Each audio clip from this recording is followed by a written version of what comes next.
It's 6 o'clock. I'm Simon Oxley. The headlines: bereaved family meet with L&D Hospital, EasyJet boss calls for tighter airport security, and FA Cup trips for Chesham, Luton, Stevenage and Wickham. BBC Three Counties Radio. A year after a baby girl was stillborn at Luton and Dunstable Hospital, the authorities there say they are committed to learning from the death. Anna Begg died last November. Hospital managers met with the family yesterday to discuss the findings of a report into the baby's death. More from Jessica Cooper. An independent external report was commissioned by the hospital to make sure their original investigation into baby Anna's death had drawn the right conclusions. It says a placental abnormality appears to have been the most likely cause of the stillbirth. Although Anna's parents believe a delay in receiving treatment when they arrived at the hospital led to their daughter's death. The hospital says it's since introduced improved systems and processes in the maternity unit. The chief executive of Luton-based EasyJet has urged a number of airports around the world to tighten their security in the wake of the crash in Egypt. Carolyn McCall says she believes passengers won't mind longer queues, given that a bomb is the likely cause. It's a very specific message about certain airports around the world, and this will be a global thing, not just an Egyptian thing or a North African thing, or it's a global thing.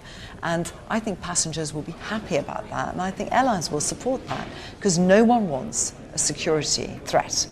Meanwhile, the government says it expects all British holidaymakers still stranded in Sharm el-Sheikh to be back in the UK by the weekend. Bedfordshire Police will have to wait for another year before knowing how much Whitehall cash they'll get in future. Controversial changes highlighted by the county's Police and Crime Commissioner Ollie Martins have been halted after the government admitted errors had been made in the calculations. The Labour MP for Luton South, Gavin Shuker, told the Commons there were always doubts about the funding formula. In Bedfordshire, we face the fourth highest gun crime, the fifth for burglary, seventh for knife crime, and a real threat from extremism.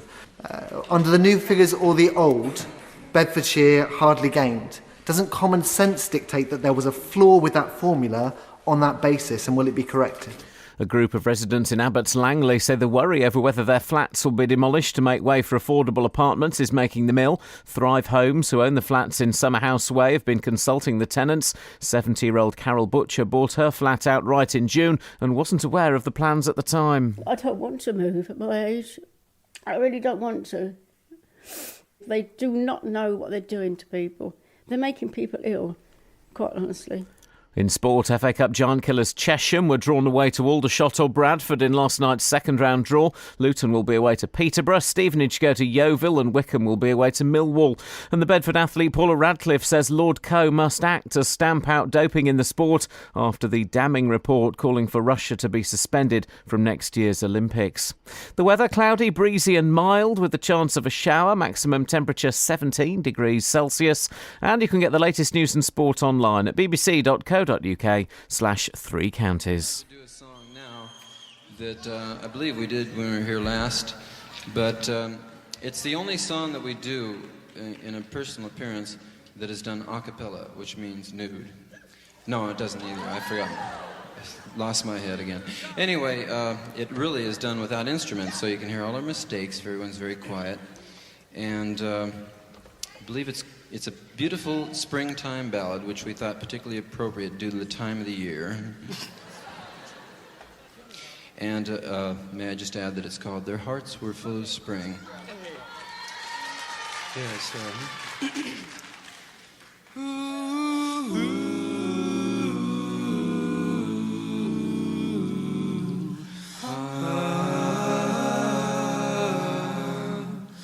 there's a story told of a very gentle boy and the girl who wore his ring.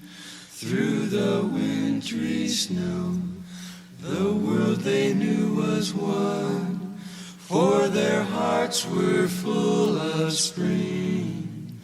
As the days grew old and the nights passed into time, and the weeks and years took wing, gentle boy, tender girl, their love remained still young, for their hearts were full of spring. Then one day days were side by side on a hill where robins sing, and they say violets grow there the whole year round, for their hearts were full of spring.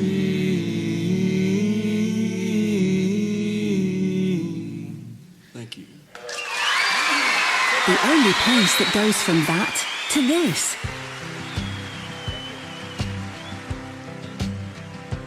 Christian, no, no, no, Christian, no. Take the time to take the time to take it slow. You'll be leaving soon enough to make the teardrops flow. Christian, no.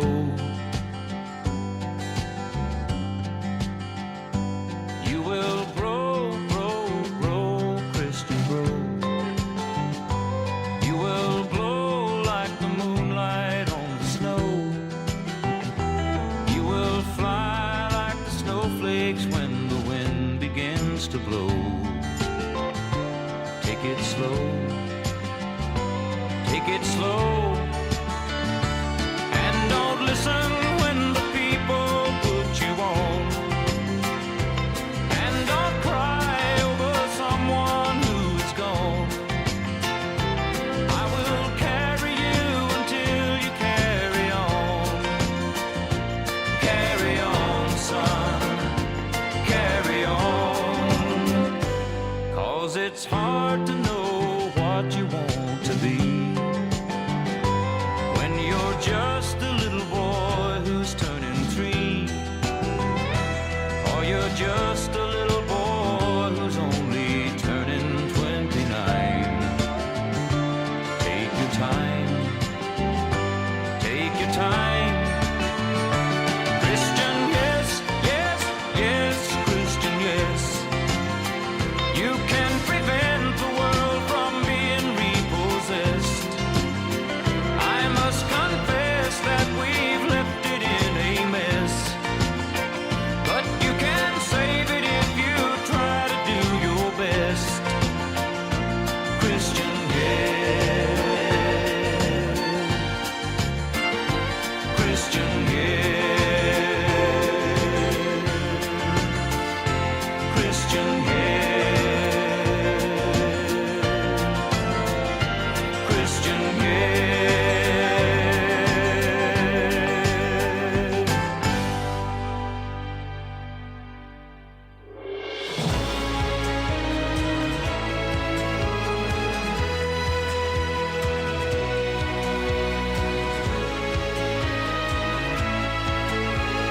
Trying to follow that with Brainwashed by the Kinks, but I can't seem to find it anywhere. We'll get there. Morning, guys. Ian Lee, BBC Three Counties Radio.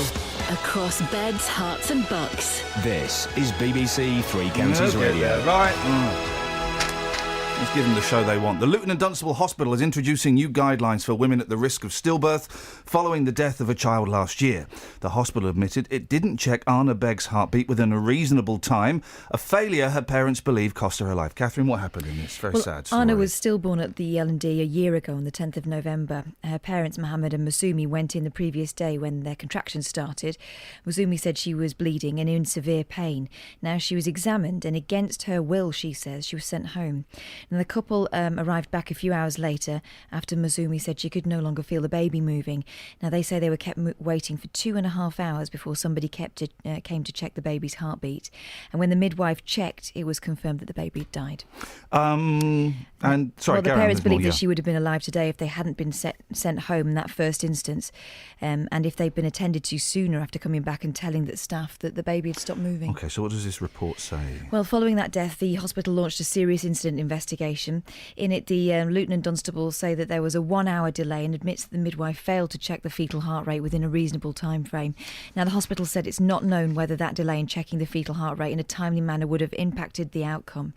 An independent external review, this is what we're talking about here, was commissioned by the hospital to make sure that original investigation to baby Anna's death had drawn the right conclusions. This new review says that a placental abnormality appears to have been the most likely cause of the stillbirth. Andrew Cantor is the founder of the National Maternity Support Foundation. He created that after his son was stillborn. They have to listen to the mums. They have to listen to the parents. I think in the case that has recently happened, the sad case of baby Anna, is that they didn't listen to the mum. And they always say mums know best. So I think really we've got to start from there. What's the hospital said in response to this? Well, of course, we approached them to come on the programme. They've sent us a statement from Chief Nurse Pat Reid, and this is how it reads. I'd like to say how truly sorry I am that baby Anna was stillborn and extend my condolences again to Mohammed Amin and his wife Masumi Shabnam. As with any unexpected death, we're committed to taking any learning we can from this serious incident. We've introduced improved systems and processes in our maternity unit in line with NICE guidelines issued in February 2015, which set out standard for assessment of all women within 30 minutes. OK, next now we'll speak to Anna's dad, Mohammed, to find out his thoughts. 03459 455 555. Hey, you haven't got a handy £6 million hanging around, have you? Not on me, no. It's a shame because Penn School is up for sale and I was thinking maybe we could buy it and convert it into flats. Do you know what's really odd about that? Yeah. We've been ringing the administrators every week since we last had someone on to talk about it, and they've been telling us nothing was happening. Who cares about that? Who cares about that? It's up for sale. It could be converted into properties. I want a piece of that. Here's the Kinks and Brainwashed.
It's a bit tricky at the moment, Catherine. I'm chatting, not only am I chatting to you and to the listener, and you, Danny. Hi.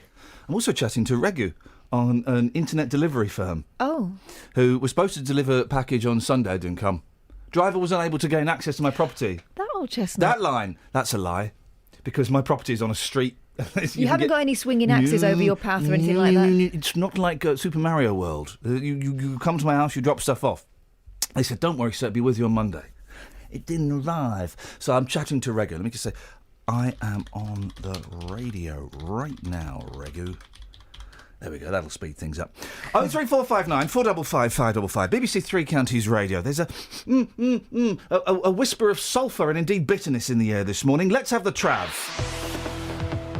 Travel news for beds, cards and bugs. BBC Three Counties Radio.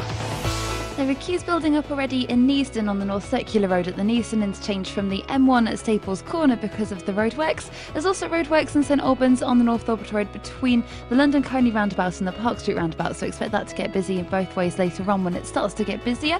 On the motorways, there's no reported problems at the moment. On the M1 though, there's roadworks between junction 12 for Flitwick and 11 for Dunstable in both directions, which could cause delays later on. And there's, on the train departure boards, the 6:34 train from Luton to Sutton has been delayed. Samantha Bruff, BBC Three Counties Radio. Sammy? Yeah? Are you sure there's nothing else you need to say? Nothing else happened? Well, not yet. That's okay, I've opened my computer now. Thanks, bye. These are your headlines on BBC Three Counties Radio. A year after a baby girl was stillborn at Luton and Dunstable Hospital, the authorities there say they are committed to learning from the death. The chief executive of Luton-based EasyJet has urged a number of airports around the world to tighten their security in the wake of the crash in Egypt, and Bedfordshire Police will have to wait another year for news on funding after the government admitted errors had been made in the calculation. Nick Coffer on BBC Three Counties Radio. History coming up very shortly with the brilliant Dan Hill. He's a local historian. Sawbridgeworth, amongst other things, has got quite a rich history. As it's further east, there is a lot more influence with regards to things like air raids. Weekdays from 12. Great music as well coming up here on BBC Three Counties Radio. Freddie Mercury, The Great Pretender. Go West as well on its way. First though, here's T-Rex. Nick Coffer. You know, it's fantastic to be able to get, people like Nathan Bell and Gary Matthew and, experienced but still early on in their careers, giving them the opportunity to come and make music in a lovely environment. Luton Library Theatre. Could you describe modern Britain in 50 records? Stuart McConey is doing just that in his book. I don't think you're ever going to get another Beatles who dominate the pop cultures. Nick Coffer. Weekdays from 12 on BBC Three Counties Radio.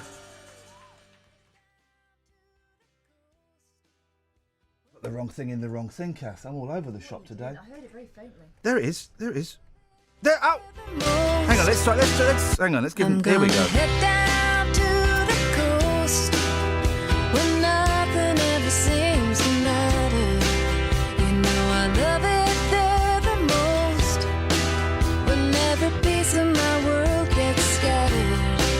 Blue skies, green water, white birds in the air, brown skin, blue collar, and the wind blowing in my hair.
03459 455 555. Now, a group of neighbours claim a Hertfordshire housing association's forcing them out of the homes that they've lived in for years. Thrive Homes have been consulting current tenants about plans to knock down their flats in Abbots Langley in order to build more up-to-date accommodation. Justin's been looking into this one. Thrive Homes, what are they planning, Just? Thrive Homes currently owns and manages over 4,000 homes in Herts, Beds and Bucks. It says there is... Yes. Sorry. Yeah. Herts, Beds and Bucks. That's really discombobulated me. Can you put them in the correct order, please? In What- order what, of preference. Beds, Herts and Bucks? Thank you very Is it- much. you know, You years can't- ago, management here got very confused about, no, you've got to say it the right way. Yeah, well, the right way is Beds, Herts and Bucks. We all know that. But Thrive Homes, this is their way. Herts, dear. Beds and Bucks. Oh, gosh. It says there is currently a shortage of affordable homes in Abbots Langley, so the plan is about responding to the huge demand for housing locally by building more flats and houses. Thrive says it's having to use the existing housing stock they've got on the land it owns to achieve this. So this current proposal is to knock down the flats in Summerhouse Way to make way for more apartments instead. They've not given us the numbers, but the local residents there say there are currently 24 owned by the Housing Association, and they understand they'll be replaced by 36 apartments. What are the residents saying? They're going to be angry, Justin, I'm feeling. Angry and confused. They feel they've been kept in the dark about these plans for ages. They say Thrive must have known for a very long time that this was coming, as last year they got a grant to provide more affordable homes. This is what tenant Pat Butcher told us. This is our memories. You know, I brought my children up here, so has everybody else brought their children up here in 40-odd years. And it's just, you know, it's quite heartbreaking. I've been very upset about it. You look upset now Oh, as we're don't- talking. yeah, I know. now. You're going to start She's talking to Matt. Yeah, we've all been like this, down, depressed, whatever you'd like to call it. But at the end of the day, you know, if it goes ahead, it's very, very sad, and you know, shame on them. That's all I can say. Shame on them. Oh, bless. Well, is that terrible? Right, Can I just make an editorial suggestion? If we're going to go around and talk to upset people, let's not send Matt Lockwood there. Yeah. It's only going to make things worse. Bless her. You can, poor lady. So that was Pat. Carol Butcher is the only resident who actually bought her flat through the Right to Buy scheme. That was back in June. She had no idea about these plans when she decided to own her flat outright. Carol has lived in Summerhouse Way for 48 years and says that she is going nowhere. I don't want to move at my age. I really don't want to.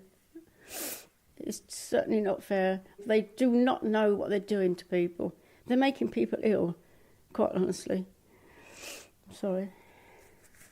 Don't apologise for getting upset. As I say, it kind of emphasises how much this means to everybody here, really. Everybody. We can call on anybody if you're ill, and when you live on your own, you're very vulnerable. Oh dear, well that's Horrible, you don't want isn't to it? hear, you don't want to hear with people like that being that upset. What help are the residents being offered by Thrive? Tenants have been asked to register with an online letting scheme called Hearts Choice Homes. Online, I mean, with the greatest of respect, do those two ladies sound like they've got broadband all set up on their MacBooks? No, they're just devastated. If they go online, they decide who gets council and housing association homes across 5 authorities in Hertfordshire based on a points scheme. It's so cold. Tenants have told us when they go on there to select the option, and they've been told to click on this option, due for redevelopment or demolition. But they feel that's actually a fraudulent statement, as the proposal to knock down their flats is just that. It's a proposal, and nothing yet has been decided. Thrive says they will be given priority as a result, but Tony O'Reilly, again, who's a tenant who lives there, feels there are many families in desperate need of council or housing association homes, and that reassurance doesn't mean a lot. And Thrive, again, unable to tell us if tenants will still be able to live in Abbots Langley when this whole process is over. If the residents want to move back to Summerhouse Way once the redevelopment is complete, I'm guessing that ain't gonna happen. Tricky, not as simple as that. Should the redevelopment actually proceed, this will come under the Homes and Communities Agency Affordable Homes programme. It then requires Thrive to develop new homes for affordable rents at up to 80% of the market level. So that then means the rents could double for those people there, pricing them out of the market. So Tony, who we mentioned a moment ago, currently pays £500 a month for his flat, excluding council tax and other charges. If this goes ahead, he moves back in. His rent could then double to £1,000 a month. All in all, a complete mess. All right, listen, let's get on to another road and discuss. Justin, how much cash you got in the bank? This is a serious thing. Could we, if we pulled it all together, could we get a tasty £6 million? No, I'm skint. No, I could probably lend you £3 million? No, £3. Oh, well, £6 million is a lot of money. I've got an idea. Yeah. I've got an idea which I can't reveal on air, but I've got an idea. Oh, really? Yeah. You're not going to go down the docks again, are you? I'm not going to go down the docks. I've just got contacts. Oh, can I just try? I'm just going to try something. A punt. Danny, your parents aren't millionaires, are they? And you're just here just to wind us poor people up? No. It's a shame. It's a shame. Penn School is up for sale. I We know. could turn it into beautiful, beautiful properties. It's an investment, mate. Yeah, I I'm know. the chairman of Galliard Homes. It's an investment. We could make a few quid. I know. How can you go wrong? And this is what we said from day one. If the school was going to be no more, a property developer comes in, Buckinghamshire, beautiful part of the world, you know, very, very desirable. You could make a lot of money there. But hang on a minute, isn't that land supposed to be in trust? It can only be used for educational purposes. It would seem not. Well, it depends what process they've been down. If they have exhausted trying to find a buyer to carry on the school, and they can prove that, they've got to get the money back for the people who are owed money. I don't know, it's tricky. Okay, well, we can't do that. All right, well, if anyone's got a handy way of... maybe we'll talk to Ollie Martins. He's got crazy ideas on how to make money, so he might have some... what are the odds? I bet we walk down the street today and we see a poster stuck to a lamppost saying, Battle of the Bands, first prize, £6 million. I tell you what, though, it's very simple. Somebody almost did this a little while ago. Somebody almost bought that land, and they were going to have a school there and have property on the side. That could still technically happen. Okay. We got now. You found something that we might be able to send Justin out on. I found loads of stuff in the Times of all places this morning, right? But this one is the thing that leapt to my eyes first. Americans have discovered an exotic festive delicacy. The sausage roll. Oh, the sausage roll. Oh, we love a sausage roll in this programme. In fact, we're virtually sponsored by sausage rolls. We can be. I'm open to offers. Guys. My first baby was basically made out of sausage rolls. Really? That's Yeah, and- weird. and then you love. had sex with your husband and a real baby was born. No, but that's what I craved all the way through. Like, I'd have sausage rolls or I'd have Scotch eggs. I was flipping crackers about sausage meat. So are we going out? Are we going out onto the street to celebrate the sausage roll? Yes, we're celebrating it. It's, at last, it's like the British invasion all over again in 1964 when the Beatles, the Hollies, and I apologise, America, Jerry and the Pacemakers went over and dominated the American charts. Well, now we're dominating the American Apparently, food charts. They're going crackers for sausage rolls. The New York Times recently published a recipe for sausage rolls. Wow. A delicacy that it said was historically consumed by British aristocrats on Boxing Day. Was it? That's just The paper's nonsense. American readers were swift, demanding to know more about this mysterious rolled sausage. The article set Twitter alight. How on earth was it possible, asked incredulous Britons and Australians, that America did not know about sausage rolls? And what was this nonsense about the pork and pastry indulgence? Surely one of the handiest all-rounders in the snacks universe, being only a seasonal treat. This is what we should be proud of. Britain is on a downer at the moment. Let's send it on an upper and let's celebrate the sausage roll. Dealey, we'll speak to you in a bit. Thank you, boss. 03459 455 555. Travel news for beds, cards, and bugs. BBC Three Counties Radio. On the M1 southbound, Mike called to report that just after junction 11 for Dunstable, a lorry's broken down. On the M25 anti-clockwise, it's building up from junction 21 for the M1 to 19 for Watford. And in Borehamwood on the A1, there are queues building up southbound from the Holiday Inn towards the Stirling Corner. On the A355 in Beaconsfield, there's roadworks at London Road near the Timber Yard, so that could cause some delays if you're going past there later on this morning. And on the train departure towards the 6:30 train from Bedford to London St Pancras has been delayed. Samantha Bruff, BBC Three Counties Radio. Across beds, hearts, and bugs. This is BBC Three Counties Radio.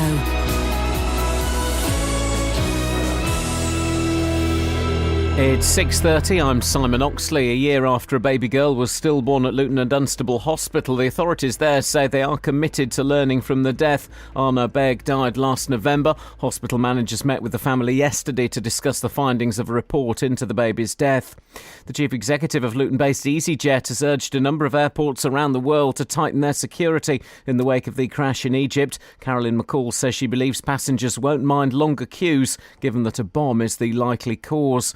And Bedfordshire Police will have to wait for another year before knowing how much Whitehall cash they'll get. Controversial changes, highlighted by the county's Police and Crime Commissioner Ollie Martins, have been halted after the government admitted errors had been made in the calculations. Three Counties Sports. BBC Three Counties Radio. All our sides received away ties in last night's FA Cup second round draw. Wickham, Luton, Stevenage and non-league Chesham and possibly Boreham Wood will all be on the road in the first weekend in December. More from Jeff Doyle. After producing one of the shocks of the first round, Chesham's reward is a tough second round tie away to either Aldershot or Bradford. Luton Town will come up against Graham Westley again as the Hatters head to his new club Peterborough from League One. Stevenage face the long trip to Yeovil, the team they play in League Two this weekend. Wickham have a difficult one away to Millwall, and if Boreham Wood beat Northwich in their replay, they'll be away to Northampton. The Bedford athlete Paula Radcliffe says Lord Coe must act to stamp out doping in the sport after the damning report calling for Russia to be suspended from next year's Olympics. Coe, the new head of World Athletics, says Russia must respond by Friday to accusations that it ran a doping programme for its athletes. Radcliffe says strong action needs to be taken. We're in a new chapter. We have a new president and he is having to make decisions. He is having to call on his council and really seriously look at the way the IAAF is pulled together, the way that our anti-doping works. If it means taking it out of IAAF, so be it. The calls for change are going to come louder than ever, and Seb will have to act. And in rugby, England bosses have denied making any approach for the Australia coach Michael Checker. Reports in Australia claim the RFU had sounded out Checker about replacing Stuart Lancaster as England head coach, but this has been denied by an RFU spokesman. BBC Three Counties News and Sport. The next full bulletin is at 7. This isn't the song I wanted. Hang on a second. This isn't the song I wanted. This is the song I wanted. Thank you. You're very welcome. Here we go. It was often talked about. It was often raised, but nothing was ever done about it. To hear the way they talked about it, no one could be saved, but nothing was ever done about it. Shall I take back everything I've ever said and live my whole life in silence instead? It was oversimplified. It was underthought. Nothing was ever done to stop it. Everything was fortified. All the lies we bought. And nothing was ever done to stop it. Shall I take back everything I've ever said and live my whole life in silence instead? Shall I take back all my time, everything I've ever said and live my whole life in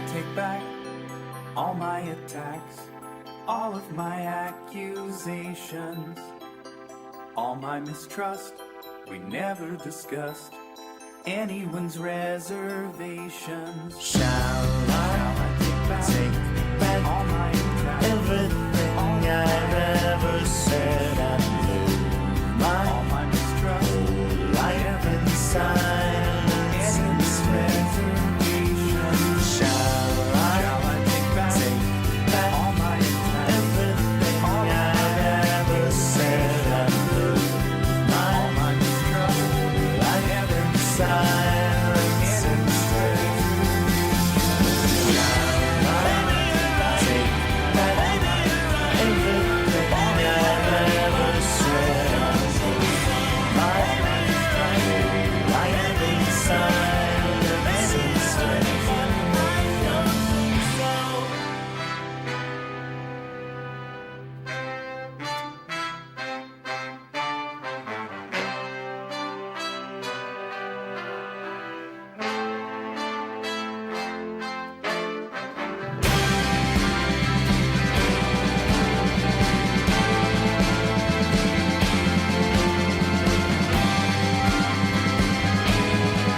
Music to make lunch to.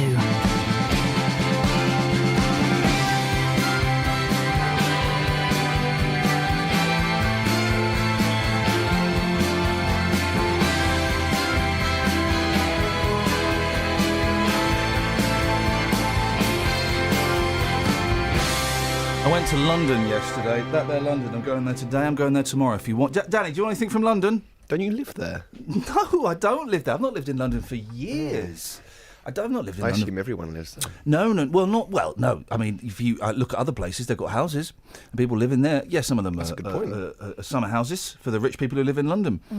No, I lived in London. I moved out of London. Oh, it's approaching 3 years now, Danny. 3 years. I'm not local here. Just couldn't do it. So I went to that there, London, and I met a mate for lunch, and we went to a place that could be described as, what's the word? Poncy. Oh, yeah. But not like posh. We looked at one place and I went, oh, that's too posh for us, Con. We can't go in there. We're not that kind of people. So, oh, about that place there? I went, yeah, it looks nice. It's nice.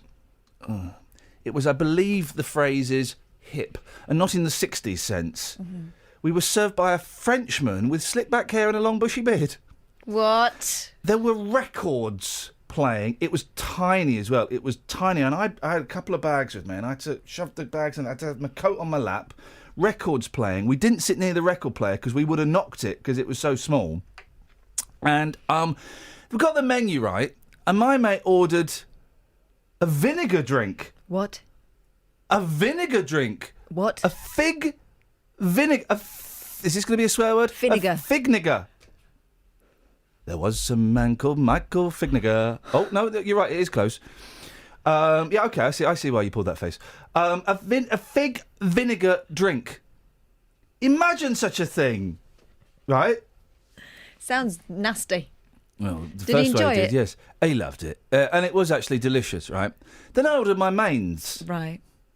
Can I just go back to the vinegar drink? I'd rather we didn't. We dodged a bullet there. Did he get served it in a jam jar? No. It was in a glass. All right. It was in a glass. That would have been the final straw. That would have been it. So I ordered my mains, right? It's 12 quid the mains, and it was lamb. It was called burnt lamb or something. I don't know what it's called. It's the mains, right? It's in the mains part of the menu. The guy said, that is very small. You will want a side with it. I'm thinking it's 12 quid. It's small for 12, and it's in the mains. Why would you put so? Also, of course, it's small. Otherwise, it'd be a sheep. Thank you very much indeed, ladies and gentlemen. He said no. He said I see what you've done there. Yeah. You've done a funny. Well, I Just tried. get a pause for the audience to laugh. When the Marx Brothers were making their movies, right, there's massive silences in there. Do you know why? So they could add the canned laughter. There's no canned laughter in the Marx Brothers. No, not the canned laughter. So what they would do, this is brilliant, right? So the Marx Brothers, for the good films, not the later ones, so the good ones, Duck I always Soup, find them very odd. they're actually funny. My favourite is Chico. When he's playing them, he's brilliant. They are brilliant. It's hard work because it's from a bike. What they would do, so say they're doing horse feathers, right? So they're filming horse feathers. What they would do is they would do a live show of horse feathers and tour it. Yeah. And they'd refine it so it was spot on. And then they'd have someone timing the laughter from the audience. Wow. And then when they were filming horse feathers or duck soup or from nuts to soup, was that them or was that Laurel and Hart? Anyway, it didn't matter. They would have someone with the stopwatch going, right, well, this bit when we do it, it gets a 13-second laugh. So we're going to pause for 13 seconds. And then they go, and that's why there's massive silences for the laughter in the cinema. Because in the day, they were. I'm trying to think of. They were kind of like the Paul Blart mall shop cop. Right, never seen it, but okay, they were like John Candy. They were the John Candy. I'm trying to think of a modern equivalent. They were the who are the Goose Brothers? Not the Goose Brothers. The Step Brothers. The Goose Step Brothers. They were some guys. No, the Blues Brothers. Yeah. They were the Blues Brothers of their day. Gosh. They were the Andrew Dice Clay of their day. They were the Carrot Top of their day. Nope. I'm naming slightly dated, unfunny Americans. It's a joke. I'm doing a piece. So they would time it, and they would time it. That's why there's massive silences. That's why they're awkward to watch at home, because you're watching it at home on your own, and it's like aching silences. In the cinema, it will be full of laughter. Yeah, and I'm thinking, come on, guys, get on with it. Yeah, oh no, they're good. They're Give good. me another funny. They're good, the Marx Brothers. I'm not so keen on Groucho. He's annoying. Yeah, and very annoying, and his moustache is clearly fake. What's It's that? the other two. How many Marx Brothers were there? 3. Thank you, Zeppo. Well, there were more, actually, but Zeppo popped up in a few. Who's that one? That's Harpo. Harpo. Right. Zeppo. I think there are 5 Marx Brothers. Oh, yes, there's Curly. Yeah, that's Zeppo. Yeah. No, that's Yeah. That's Harpo. Yeah. And then there's... That's Chico. She's miming a flat hat. No, flat hair. Yeah, that's... Oh, there's... Well, okay. So Or am I there's... thinking of, like, Max Wall or something? I don't know who you're thinking of. Anyway, in some of the films, if there's the good-looking, boring character, that's Oh, yeah, there that's is one Zeppo. that's a bit more normal, That's isn't Zeppo. there? That's the fourth brother who wasn't funny. Oh. So he's the boring one. Right. Okay. Anyway, what's that got to... So we're in this restaurant, right? We're in this restaurant. And that is Very small. Very small. You will want a side with that. I'm thinking, flipping, it's a main course, isn't it? So we had it, and it came along. I'll be honest, it was very small. Oh, he was tasty. But when you leave a restaurant and then go to McDonald's... Is that what happened? Mm-hmm. You know you've been tangoed. Yeah. It was disappointing. It was London. London proper... Leicester Square proper busy. Yeah. Real life, real London. Proper hungry. turns Proper, out. Leicester Square, proper hungry. Oh. Wasn't really. If we'd gone to an Aberdeen... Has any British person ever been to an Aberdeen Angus steakhouse? I see Garfunkel's a lot, but does anyone go in? Well, he has to. He has to. I mean, all the money goes to Simon because he wrote the songs. So Garfunkel's had to spread out. Is it actual Garfunkel's? Yes, it is. No. Yes, it is. No. Yes, it is. All the money went to Simon's. He wrote all the songs. Yeah. I watched. I was watching a Simon and Garfunkel DVD from about 5 years ago. And half old. He's got the wig on. He's got the wig on. Simon hasn't got the wig on. Simon's weird. It's tiny. He's tiny, but he's weird. I think he's on some kind of spectrum because he really is. He's gurning a lot. He can't look at the audience. It's a very weird show. I mean, they're old, and there's a lot of mullets in the band. There's one annoying guitarist with terrible hair who then goes on to play the cello, and I'm just thinking, you smug so-and-so. And they've, when Cecilia lasts 4.5 minutes with 3 guitar solos, you think, guys, come on, he's milking this. And then they wheel out the Everly Brothers. Wow. A couple of cadavers that you've never seen the likes of. I mean, flipping heck. It's like your Uncle Charlie and his mate Stan had put on black jackets and black T-shirts and brought their guitars out. And it really is. But still, Simon and Garfunkel will always have a very, very special place in my heart. Always have a special place in my heart. 03459. I've not got the there we go. There's the phone box up. 03459 455 555 is the telephone number if you want to give us a call. Got anything? Yeah. Go on. But the time... Yeah, we got. I'm riding the time. Go on, we've got time. Okay. The word... A word I don't want to say. Well, go on. Go on to tell the story. Then there's more. There are more stories connected to this. The word that sounds a bit like bollocks. Yes. can be used on television before the watershed, the broadcasting regulator has ruled, but only in certain circumstances. It's not a swear word. That was proved in a court of law in 1977. My little then 2-year-old used that word once when I bent over a bit too far. She said she could see my buttocks, but her pronunciation made it sound like she could see something else that I certainly don't have. Well, I told you. I just remembered that because I threw away the dress that revealed that. I told you when we play I Spy. The boys do it phonetically. So I spy with my little eye something with I spy with my little eye something in with k. Well, the eldest was getting advanced and was doing 2 words. So, it would be like traffic light. I spy with my little eye something in with l. Right. I'm going to put a good gap in between them. You think we've got complaints? Now, you just wait for the next 30 seconds. So he said, I spy with my little eye something beginning with f was the first word. The second word, k. Now, he didn't put that gap in. He did it. I went, what? And he did it again. It was finger cutters. He saw my nail clippers in the car. It was finger cutters. But I was in hysterics and I was getting to say, what? Yeah. And he did it again. Isn't it interesting? Because I'm not swearing. I'm doing phonetic letters, but I can't say those things. No, too close together. It's way too close together, guys. Too soon. Travel news for beds, cards and bugs. BBC Three Counties Radio.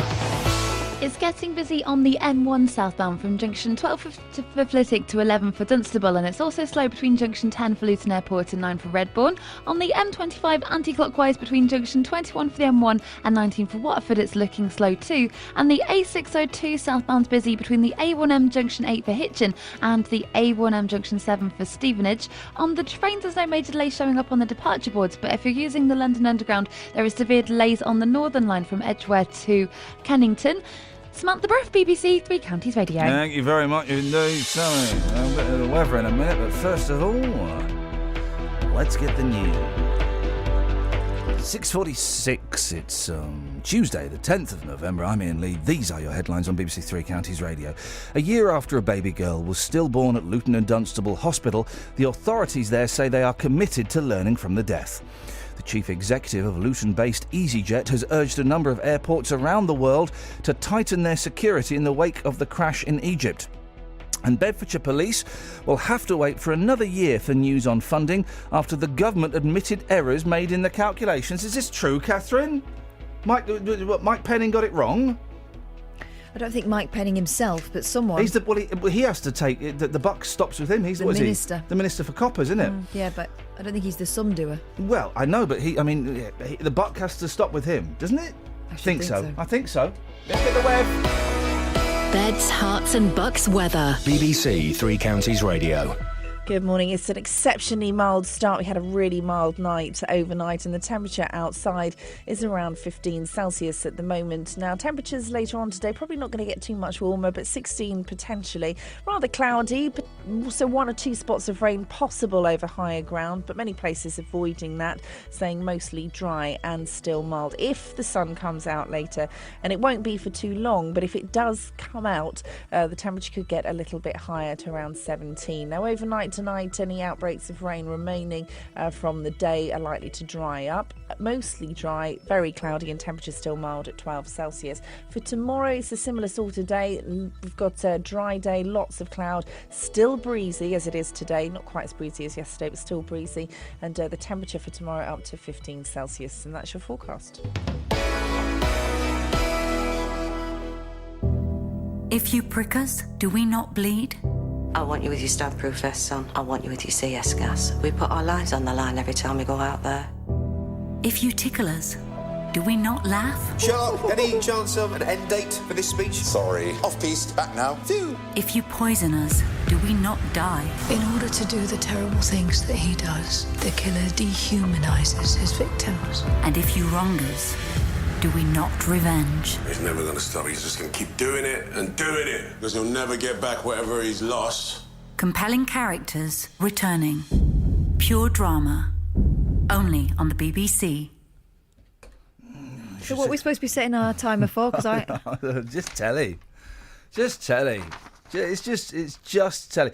Nail clippers in the car. Where do you keep them? Next to the vanity mirror or the hairdryer? They just ended up in the car. And quite often I find myself, if I'm stuck in traffic, I'll clip my nails. I use my car for storage as well. Yeah. It's kind of like my boudoir. So I don't know what. I've not got a problem with that. I've not got a problem with that. Let's. This is a nice song. Let's have this, shall we? This is nice.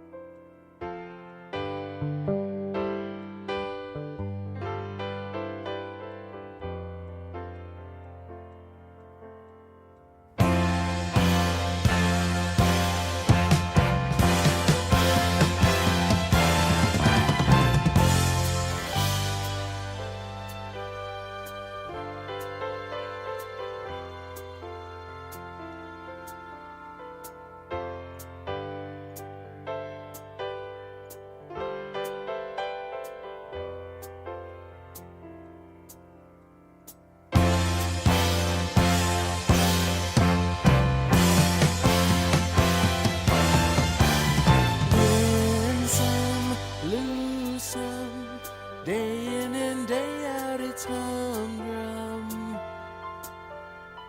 Give up, give in, give me a reason for living.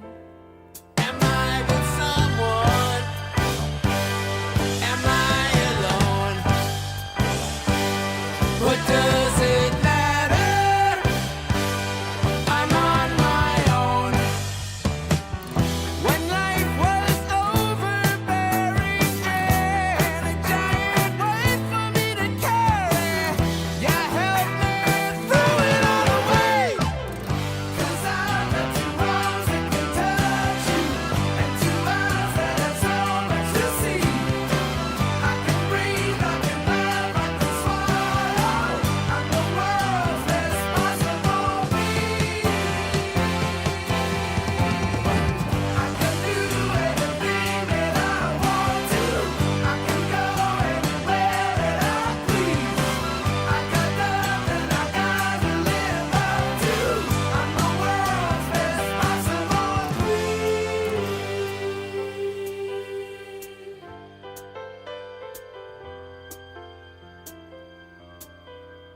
Someone's tossed the dice.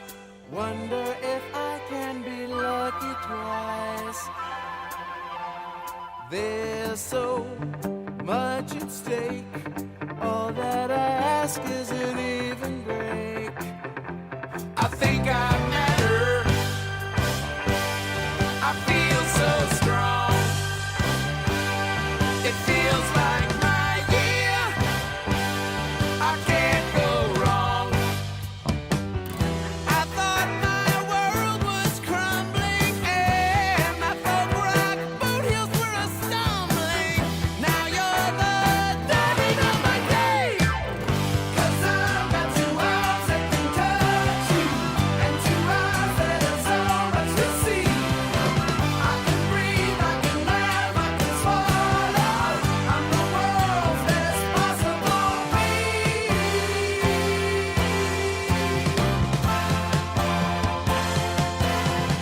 I can do anything that I want to. I can go anywhere that I please. I got nothing I gotta live up to. I'm the world's best possible me. It's possible. It's possible.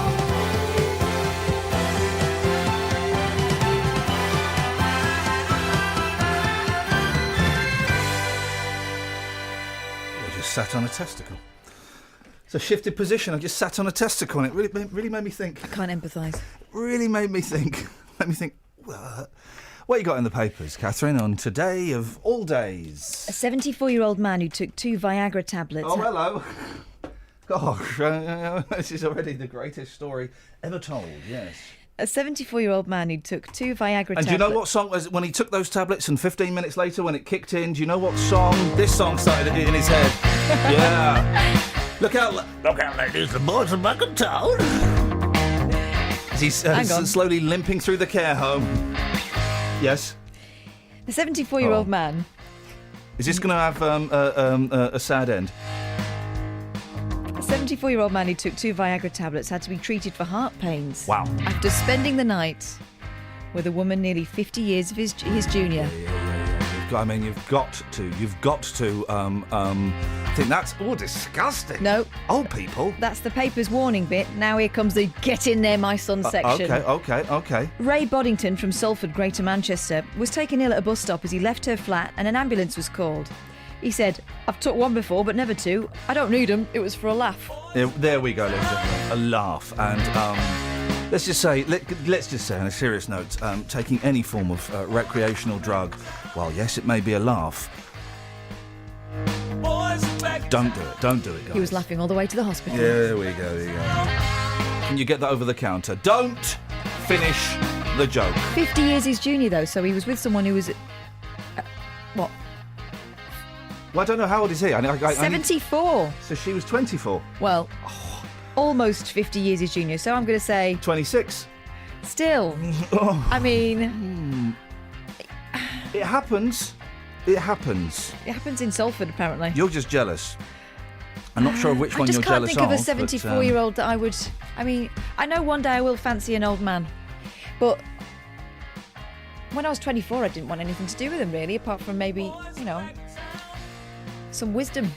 03459 455 555 is the... yes, it was my testicle I sat on. Thank you, who's ever asking on the text. It was mine. Yes. Just checking, thank you. 03459 455 555. Oh, yeah.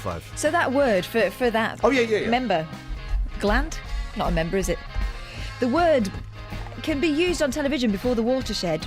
Ofcom's decision came after complaints over the use of the word by Bruno Tonioli in Strictly Come Dancing. Oh, I like Bruno. He's good, isn't he? Described a dance by boy band member Jay McGuinness as the Bulls' bullet. There we go. As Rolex is the word The we'll remark use in the at radio. 6:35, Oh, more than Bruno. 2 hours before the watershed, led to his immediate apology by the presenter Tess Daly and a second apology by the BBC. We know what Tess is short for. Got little legs. No, that's E.T. Teresa. There we go. Why the hell not? Turns out Sandy is short for the name Alexander. Is it? Yeah. And I learnt that from listening to, I'm getting so old and pretentious, a BBC Radio 4 play. Now, normally hate BBC Radio 4 plays. The last few I've heard have been absolutely blind. I was listening to one after the show on Saturday. Yeah, that was... That was odd, wasn't it? I didn't have a clue what was going on. By the time I got home, there was a murder. Well, did you get to the bit where he, was it like really set fire in the future, and he met... He went and met this old guy, and the old guy said, "You don't know who I am, do you?" He said, "No." And he handed him a bit of paper, and he goes, "You don't know who I am, do you?" "No." Old man laughs. Then the old man... It was the author of the play. Wow. Yeah, it's a trick that Vonnegut uses. They nicked it from Vonnegut. There's a brilliant bit. Here we go, guys. Why the hell not? I can be intellectual as well. Breakfast of Champions by Kurt Vonnegut. I don't know if he was the first to do it, but he was the best. Where the story's kind of is all getting a little bit messy, and so he writes himself into the story to sort it out. Yeah, and he's sat in the hotel bar, and he's writing as himself, going, so right, I don't quite know how to end this story, so I'm going to make the gay character go and meet his dad, and he pushes it. It's brilliant. It's brilliant. Tell you what's another odd shortening of a name. Yeah, go. Guess what Tally is short for? Tally. A name that's already quite short. Anita. No. Talia. No. Scally Tally. No. Scally Tally Bally. No. Valley. No. Wally. No. Careful. No, I don't know. Stella. What the heck?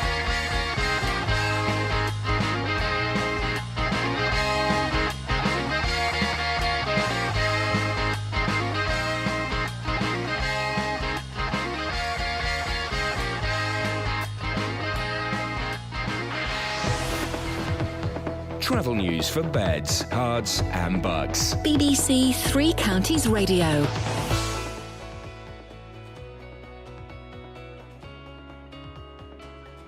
Didn't fancy it? Travel didn't fancy it? That's absolutely fine. No one really fancies it today. You know, sometimes when you turn up for work and you're just like, they're too late. You turn up for work and you're just like, we're all a bit like that this morning. It's just one of those days. These things happen.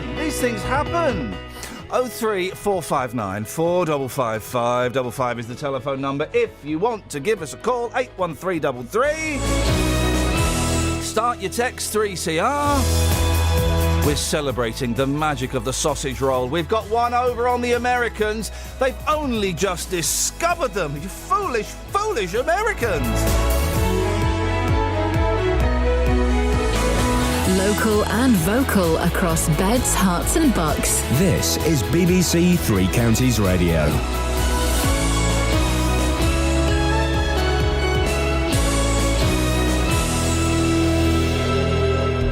It's 7 o'clock. I'm Simon Oxley. The headlines: bereaved family meet with L&D Hospital. EasyJet boss calls for tighter airport security. And FA Cup trips for Chesham, Luton, Stevenage and Wickham. BBC Three Counties Radio. A year after a baby girl was stillborn at Luton and Dunstable Hospital, the authorities there say they are committed to learning from the death. Anna Begg died last November. Hospital managers met with the family yesterday to discuss the findings of a report into the baby's death. More from Jessica Cooper. An independent external report was commissioned by the hospital to make sure their original investigation into baby Anna's death had drawn the right conclusions. It says a placental abnormality appears to have been the most likely cause of the stillbirth. Although Anna's parents believe a delay in receiving treatment when they arrived at the hospital led to their daughter's death. The hospital says it's since introduced improved systems and processes in the maternity unit. The chief executive of Luton-based EasyJet has urged a number of airports around the world to tighten their security in the wake of the crash in Egypt. Carolyn McCall says she believes passengers won't mind longer queues, given that a bomb is the likely cause. It's a very specific message about certain airports around the world, and this will be a global thing, not just an Egyptian thing or a North African thing, or it's a global thing. And I think passengers will be happy about that, and I think airlines will support that, because no one wants a security threat. Meanwhile, the government says it expects all British holidaymakers still stranded in Sharm el-Sheikh to be back in the UK by the weekend. Bedfordshire Police will have to wait for another year before knowing how much Whitehall cash they'll get in future. Controversial changes highlighted by the county's Police and Crime Commissioner Ollie Martins have been halted after the government admitted errors had been made in the calculations. The Labour MP for Luton South, Gavin Shuker, told the Commons there were always doubts about the funding formula. In Bedfordshire, we face the fourth highest gun crime, the fifth for burglary, seventh for knife crime, and a real threat from extremism. Under the new figures or the old, Bedfordshire hardly gained. Doesn't common sense dictate that there was a flaw with that formula on that basis, and will it be corrected? A group of residents in Abbots Langley say the worry over whether their flats will be demolished to make way for affordable apartments is making them ill. Thrive Homes, who own the flats in Summerhouse Way, have been consulting the tenants. 70-year-old Carol Butcher bought her flat outright in June and wasn't aware of the plans at the time. I don't want to move at my age. I really don't want to. They do not know what they're doing to people. They're making people ill, quite honestly. In sport, FA Cup giant killers Chesham were drawn away to Aldershot or Bradford in last night's second-round draw. Luton will be away to Peterborough, Stevenage go to Yeovil and Wickham will be away to Millwall. And the Bedford athlete Paula Radcliffe says Lord Coe must act to stamp out doping in the sport after the damning report calling for Russia to be suspended from next year's Olympics. The weather, cloudy, breezy and mild with the chance of a shower. A maximum temperature today 17 degrees Celsius. And you can get the latest news and sport online at bbc.co.uk/3 counties. Thank you, Simon.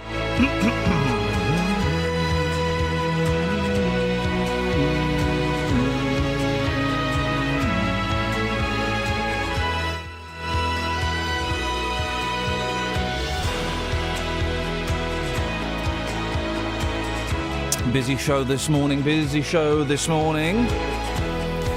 I know there's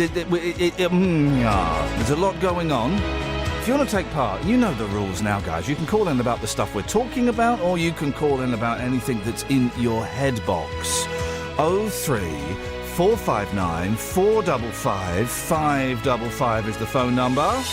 Across beds, hearts and bucks. This is BBC Three Counties Radio. Now, the Luton Dunstable Hospital is changing the way it monitors pregnant women following the death of a baby born there last year. The hospital has admitted failing to check for a heartbeat within a reasonable amount of time, a move that Mohammed Beg and his wife believes cost them their daughter Anna. Well, Mohammed joins me in the studio. Morning, Mohammed. Thank you for coming in.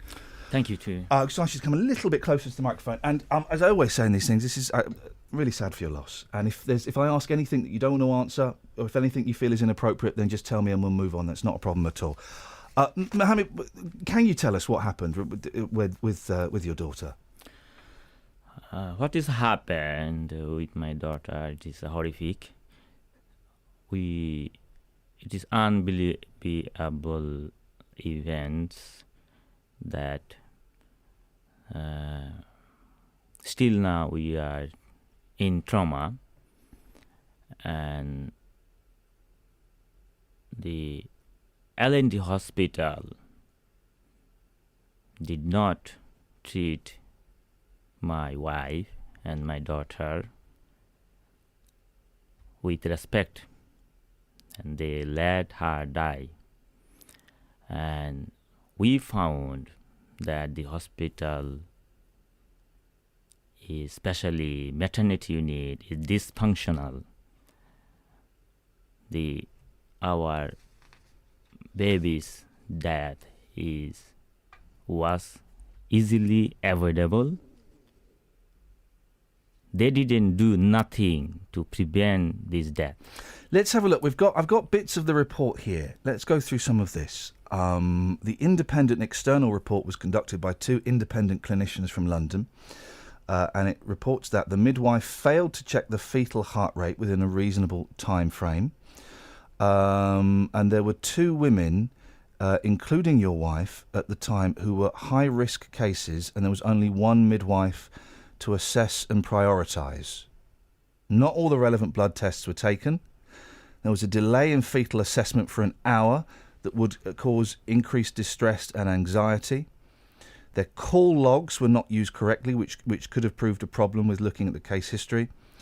And we have to say this, the report says it's not known if the delay in monitoring the heart rate impacted on the outcome, but some service delivery and care delivery problems have identified lessons have been learnt from the maternity services. What do you make of the report, Mohammed? I was shocked this report of external investigation review team, because this report is not different than first one. This is the second copy of the cover-up. There is nothing new they added. They are saying same thing. They didn't investigate in the proper way. They didn't invite us to take our concern, what actually we experience in the hospital. They just make the copy from previous investigation and they paste it and they put it in other way in different languages. But they didn't investigate why the midwife sent my wife forcefully and telling, if you stay in hospital, nobody will check your baby, nobody check you. They didn't investigate. This midwife followed the NSA's guidelines, what they say in their basic minimum safety requirement to assess the pregnant woman. They didn't investigate that one. And how they assess my wife in this labor assessment, they complete that assessment within 10 to 12 minutes. I asked them, can you demonstrate that one student midwife and one junior student midwife can complete their assessment within 10 to 12 minutes for one pregnant woman who is in labor? They can't demonstrate it. So how the quality and the service they provide, it is unsafe. So, and how they behave with my wife, they didn't follow the minimum standard of NSA's guidelines, and they avoid that investigation. They didn't ask the midwife and management how they assess this patient. Is this proper way? Is it safe way they assess my wife? And they didn't write it down that my wife had a heavy bleeding. They didn't test the urine, and that investigation is not coming in the investigation report. So how they complete their investigation without the crucial point, where is the bleeding, heavy bleeding when was there, why they didn't put in the document? Because they didn't put in the document. If they put in the document there is the heavy bleeding, then my wife is in high risk. So they don't want to put that. So they misuse the system, their authority, and they trust to them, and the hospital people will trust. There is no check and control that what they has written down in the document is the correct, and they write it down proper way or not. So I am concerned seriously that attitude and action of the midwife is very, very serious, and we, our community people, feel we are not safe in that hospital if they didn't change their system and attitude of the work. What do you think does need to change then? Of course, it is need change, and the Luton community people are very concerned. After our incident, we speak a lot of family. Every family somewhere they lost their baby last 5 years. And I got information from the Luton Dunstable Hospital that since 2011 to 2015, there is a 192 baby has born in that hospital, and it is shocking news. And I think the health department and Minister of Health Secretary should investigate that one. How it's possible to so many babies born in the Luton and Dunstable Hospital, and our babies' death should to be investigated and in public inquiry. What impact has the death of Anna had on you and your wife? This is horrific. We was a happy couple. We always happy was bride. They destroy our lives. They didn't only kill our baby. They destroy. Well, I'm just going to move the word "kill" out of the way, because that is potentially a litigious word. The hospital didn't kill the baby. That's not the finding of the reports, and you'll understand why I'm saying that to protect us both from a very costly legal case. The statement from Luton and Dunstable Hospital says they are truly sorry that baby Anna was stillborn. They say, as with any unexpected death, we are committed to taking any learning we can from this serious incident. We have introduced improved systems and processes in our maternity unit. Sorry, you were telling us the impact it's had on you and your wife. Of course, sir. Of course, they destroy our life. We can't concentrate our work. We can't concentrate our life. We can't enjoy it. We are traumatized totally. Last 4 years, we didn't go the GP one at every single days. But after that incident, we should to go every week. So now you can imagine how affect that incident in our health, in our in communicate in social environment. So we are totally destroyed. We don't know we can return our previous life. It's a very powerful story, Mohammed. Again, I'm genuinely sorry for your loss. I really appreciate you coming in this morning, and I wish you and your wife the best of luck in whatever direction life takes you. Thank you. Thanks very much for coming in. Thank you. This is Iain Lee on BBC Three Counties Radio. 03459 455 555 is the telephone number. If you want to give us a call, you can send us a text 81333. Start your text 3CR. Hey, you can email as well. I know, ian.lee@bbc.co.uk. Hey, Lorraine's got an interesting text. What's your name? Catherine. Did you just call me Lorraine? No, I said Lorraine's got an interesting text. What's your name? Catherine. Yeah. Yeah. I can't see it. Can you not? Hey, guys, any idea why helos... Oh, that. That's Greek for helicopter. The helicopters. There were the helicopters flying low over the Flitwick Manor and nearby houses for an hour at 1 a.m. Boss, I've gone from the Greek to Spanish. No, you've not. I'm Granish. I'm Skreek. I'm both. I'm half and half. I'm like Cat Stevens, but he was half Greek and half Swedish. Was he? Yes, he was. Well, That's why he's so beautiful. no, I haven't got any idea. Okay, well, I'm sorry we couldn't help there. 03459 455 555. Travel news for beds, cards and bugs. BBC Three Counties Radio. On the M1, it's stop-start southbound between junction 12 for Flitwick and 9 for Redbourne. On the M25, it's very slow anti-clockwise between junction 21 for the M1 and 16 for the M40. And in Borehamwood on the A1, there are queues southbound between the Holiday Inn and the Stirling Corner. In Beaconsfield, it's busy too on Amersham Road. It's slow from Longbottom Lane towards London Road. And the A1 is busy southbound from the St Neots Junction towards the Black Cat roundabout. Looking at the train departure boards, there are no delays showing up at the moment. Samantha Bruff, BBC Three Counties Radio. That's easy for you to say. 7:15.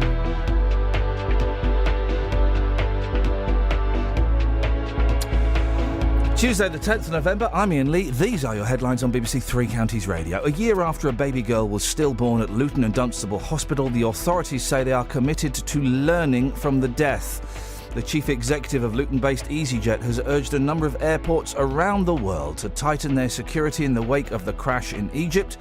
And Bedfordshire Police will have to wait for another year for news on funding after the government admitted they'd muffed it up. BBC Three Counties Radio. We all know that the weather can be sunny and bright in one place, and just down the road it's blowing a gale, which is where BBC Weather Watchers comes in, your chance to join the nation's favourite conversation and share the weather where you are. A new website that lets you tell the nation and your neighbours exactly what's going on. Your neighbours will know what the weather is, they're your neighbours! Build a unique record day by day. You'll hear the latest from Weather Watchers on BBC Three Counties Radio. And you may even see your picture at 6:30 on Look East on BBC One. To become a BBC Weather Watcher, simply sign in online at bbc.co.uk/weatherwatchers. BBC, make it digital. BBC Three Counties Radio. Oh, listen, the way things are going, I won't be here for much longer. So, the neighbours will know what your weather is because they are your neighbours, and they have these big glass rectangles in the walls of their house that point outwards, and they can see. Mm-hmm. Oh, what's it? Oh, we're celebrating the magic of the sausage roll, and a sausage roll has just appeared. Is this which kind spirit has been good enough to send us these? J-Dog. Naughty J-Dog. Thank you, brother. Now, the cruel thing is, I'm going to be eyeing that Greg's up for the next 13 minutes because I haven't got an opportunity to have a chomp down on it. I can't play the Littlest Hobo or anything like that. There's no news going on. So, I mean, although saying that, we're having trouble getting our next guest. So, no. No, Lorraine, we don't know why there were helos flying over the Flitwick Manor. At 1 a.m. in the morning, I was too busy making love to a beautiful lady. I did not notice it was helos. So we don't know. If anyone knows, I'm making this up, Lorraine. I suspect there was a crazed psychopath running around that area. I don't know, so don't hold me to that, but it's probably a psychopath running around the area. Morning, Den. Good morning, Come Star, Dennis. I'm eating a sausage roll. I hope you've got something long and boring to talk about. No, I haven't. I was just saying. Let me turn this rubbish radio up. It's a rubbishy programme I've got on here at the moment. Oh, I'm in the road. No, this sausage that they're doing in the States, it's not one of those bloody boiled things that they put in a bun, is it? Those are hot dogs. I know, but they don't know what a sausage looks like. Are you going to show them? Here's a question, Dennis. Yes. What is broiling? Broiling is when you boil the damn thing. Is that right, Catherine? No. No, broiling is... That would be boiling, but they broil things over in the States. Isn't it roasting? Yeah. Excuse me? Roasting. Outrageous. Danny, what's broiling? It's when you broil something. For goodness sakes. That's right, boil. I don't think...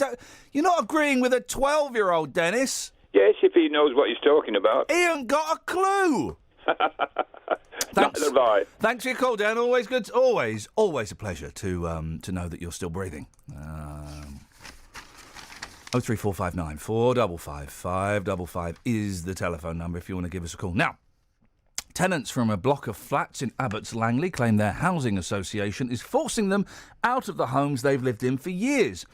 Thrive Homes owns the flats in Summerhouse Way, and they plan to knock down the existing site to build more up-to-date accommodation. Well, Tony O'Reilly lives there and is a spokesperson for the residents. Morning, Tony. Good morning, Ian. How are you? Yeah, good, thank you very much. What's going on? Well, basically, we're being told that Thrive Homes intend to knock down the 24 flats which we occupy in Summerhouse Way to make way for affordable housing. They're basically saying that they've consulted with us and that their statements are saying that we're quite happy when we're not happy about it at all. Have they consulted with you? We've gone into the consultation process. We've had a meeting with Thrive Homes back in the bear with me 1 minute. What date is it? Back on the 24th of August, we had a meeting with them. At that point, they told us that there was no definite plans in place and that it was purely a consultation meeting to find out how we felt about it. Subsequently, we found out that they have actually had a grant in place for some considerable time to actually carry out redevelopment of the flats. Yeah. Oh. Yeah. So we as a group of tenants, we do not feel that there's been full and open disclosure in this matter. Okay. I mean, it is still a consultation period. This isn't. This has not been announced as a definite plan yet. Is that right? Well, as far as Thrive Homes is concerned, they're pushing it. Yeah. They're pushing it that this is a done deal. They're telling us to sign up with Hertz Choice Homes Choices to actually to choose. When we sign up to Hertz Homes Choices, we're prompted to choose option 4, which is actually an option that says, is your home due for redevelopment or demolition? And we're being told to choose that. Yet no planning application has been submitted. Nothing has been verified to us in writing to say this is definitely going ahead. We just feel like they're just riding roughshod over the top of us. What happens if you don't decide to register and you'll just go, no, we're staying? I suppose you can't do that because it's housing association homes, aren't they? You don't own them. We don't own the homes. No, I've lived in this particular flat for 18 years, and I come from Abbots Langley. I'm very, well established in the area. It's a thriving community. Everyone helps everyone else. We all know each other. But the long and the short of it is, if we sit tight, I'm sure that Thrive Homes wouldn't hesitate to get the bailiffs in and chuck us out. Yeah, and this is the thing. I mean, it's you say you've been there for 18 years. These are your homes. You will be given new homes. And I hope this doesn't sound flippant. It will sound flippant, but I don't mean it to. You will be given new homes. None of you will be made homeless, will you? It's just that they might be. Well, they could be anywhere. Let's put it this way. Basically, we're being told to sign up to Hearts Home Choices, I think it is. It's a website, and we're having, we have got assured tenancy, which were passed over from the council at the point of transfer, from council to housing association. Mm-hmm. Now, we're told that we have to bid for our homes. We are not making ourselves intentionally homeless. Why should we bid for homes when we are not making ourselves intentionally homeless? Majority of people in these flats work. We're working people. And social housing has been the backbone of this country. And now, basically, organisations like Thrive Homes are going to be allowed to come in here, just turf us out the door and say, oh, go on this website, you can bid for properties. They haven't got the properties. That's what it boils down to. There are no properties. Thrive Homes are coming on a little bit later on in the show. What would you like to say to them or ask them? Basically, I'd like them to answer, where do they propose to put 24 families, considering that In a statement that was produced by Three Rivers District Council in October 2014, bear with me, I've just got to find this. There are 656 families waiting to be rehomed. Well, Thrive Homes, they don't need to address that issue, do they? That's not their problem, is it? That's the housing association's problem. Thrive Homes is the... Okay. Thrive Homes is the housing association. Right, okay. Basically, we're having to sign up to the housing register, which is held by Three Rivers District Council. So effectively, Thrive Homes are saying, there you go, Three Rivers, you deal with them. We're just going to build our nice fancy flats.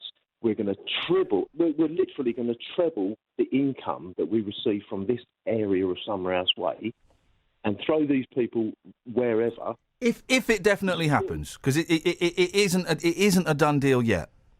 No, but as far as Thrive Homes are concerned, they're trying to push the point that it is. Well, yeah. All right, well, they're going to be on in about an hour's time. I'm assuming you'll be listening. I appreciate your thoughts this morning, Tony. Thank you very much. Thanks for your time, mate. Cheers, thanks a lot. Good luck. Good luck to everyone. You don't want people getting kicked out of their homes. You don't want people getting kicked out of their homes. Thank you, Tony. 03459 455 555. Local and vocal across beds, hearts and bucks. This is Iain Lee. BBC Three Counties Radio. If broiling was boiling, then it would be called boiling, Yeah, Catherine Broyle. It's not, though. It seems to be, and this is from Janet and Cheshunt, seems Morning, to be Janet. cooking under the grill. Just say it nice and slowly. All right. No, that's grilling. No, because grilling to an American would mean barbecuing. No. Oh, flipping it. I've got to wade in now. All right, no. Or I'll read you another one. Got a mouthful Kim of in Aylesbury sausage. says, Iain Lee, broiling means grilling in the US. No, well, that's stupid. Well, what? That's grilling. Although hang on a minute. Is this the one I want? It's disgusting. No. It's disgusting. No. It's disgusting. This is what we want. I've got a mouthful of sausage. And I really have. Wasn't it delicious, though? Actually, I'm not finished. I've got plenty more to go. Okay, so what's aluminium? Aluminium. But why?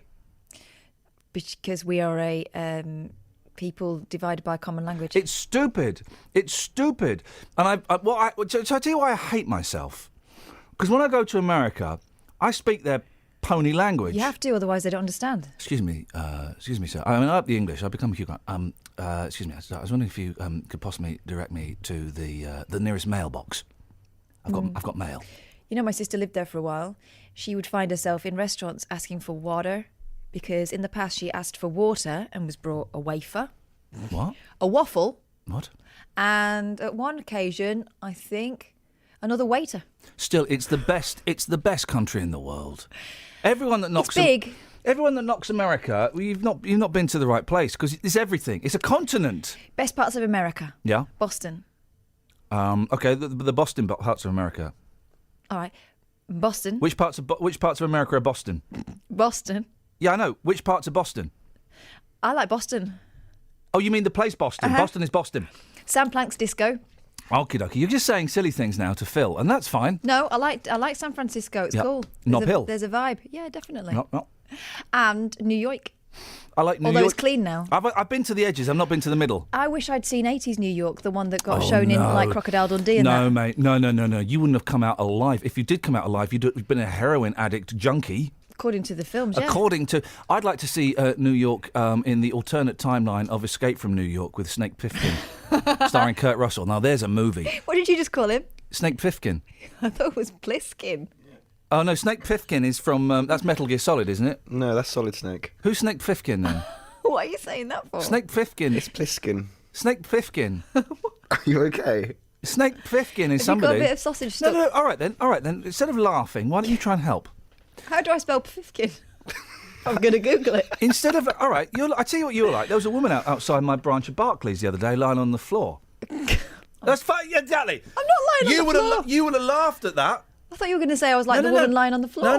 No. I'm the woman lying on the floor. You would have laughed at wouldn't. that I would have instead made of being sure one she of those kind souls that gave up a few minutes of their time for some whinging old woman. No. Someone who'd banged her head. I would have helped her up first. I would have checked Helped she's okay. her up? Oh, what? You want to kill her? Supposing she had a brain aneurysm. You can't help them up. You've got to leave them there. You put a coat on them. You call 999. Is that what you did? Or you speak to them and say, what's happened? And she said, I've just tripped. So you have got... No, I'm telling you microphone off because that's actually dangerous advice. What? We're the BBC. We're not allowed to give dangerous advice. We've got to give sensible advice. Your microphone's going down. So I've got to leave it. Yeah, it's got to leave it there. You see an old lady in the street on the floor. You don't pick her up. You're right, love. You're right, love. Want me to call somebody? You want me to call somebody? Is there anybody? Meanwhile, your other hand's going in her back pocket to find where her purse is. It's a joke. It's a joke. Call an ambulance. Travel news for beds, cards and bugs. BBC Three Counties Radio. The A41 in Blackthorn slow in both directions at lower end where the roadworks are. It's also busy on the A1 southbound from the St Neots Junction towards the Black Cat roundabouts. And on the motorways, stop-start on the M1 southbound between Junction 12 for Flitwick and 9 for Redbourne. The A1M is also very slow southbound from Junction 3 for St Albans to 2 for Welham Green. And on the M25, it's busy anti-clockwise between Junction 21 for the M1 and 16 for the M40. On the train departure roads, there are no major delays showing up at the moment. Samantha Bruff, BBC Three Counties Radio. Across beds, hearts and bugs. This is BBC Three Counties Radio.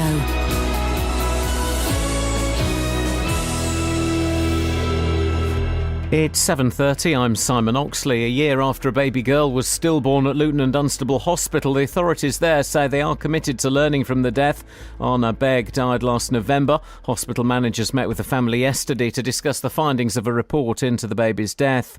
The chief executive of Luton-based EasyJet has said security needs to be tightened at a number of airports around the world in the wake of the suspected bomb attack on a Russian airliner over Egypt. Carolyn McCall said she believed passengers would happily accept an increase in checks.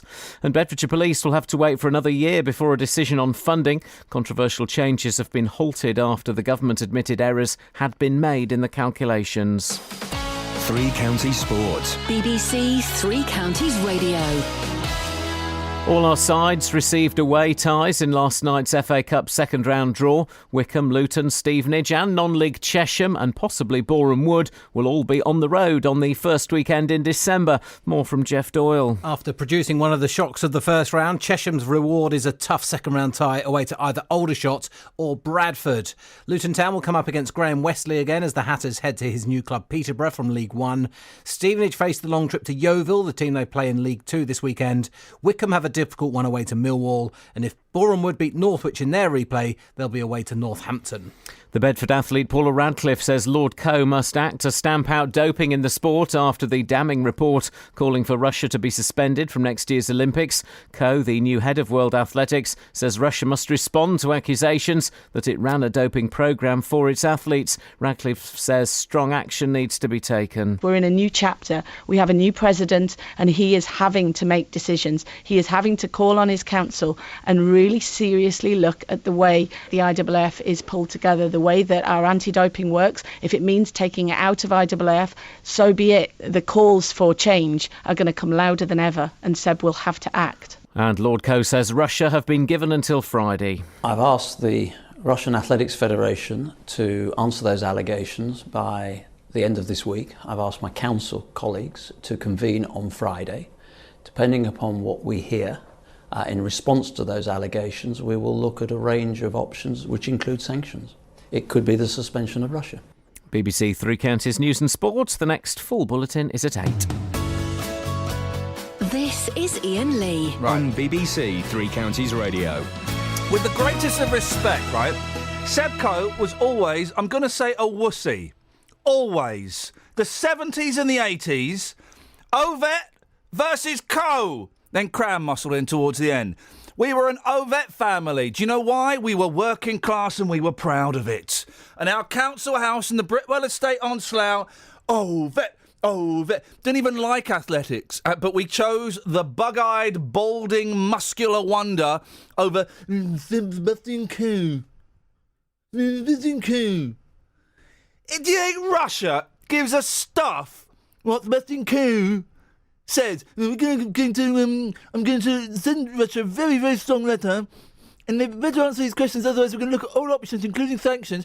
Russia couldn't give us stuff about... So Russia invaded Ukraine and then blew up an aeroplane. They're not going to give us stuff about Sebastian Coe.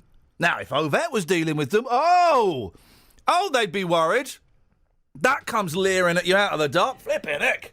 What's that? Like a sea monster. I don't think Russia are much bothered by anything. Of course they're not. Not the gentleman runner Co. The bloke that is running Russia is nuts. To prove he's not gay, he rides around on the back of horses, bareback, with guns, shooting bears. Any butch, though? He changed the entire Russian voting system. You're only allowed to be the premier for 2 seasons, 2 terms, right? So he did that.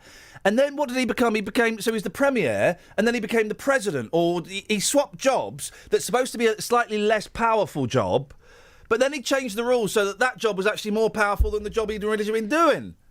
It's nuts. He doesn't give a stuff what Steve Ovett says. Bear in mind that within a month we're going to be going very close to the Iron Curtain. Oh, blimey.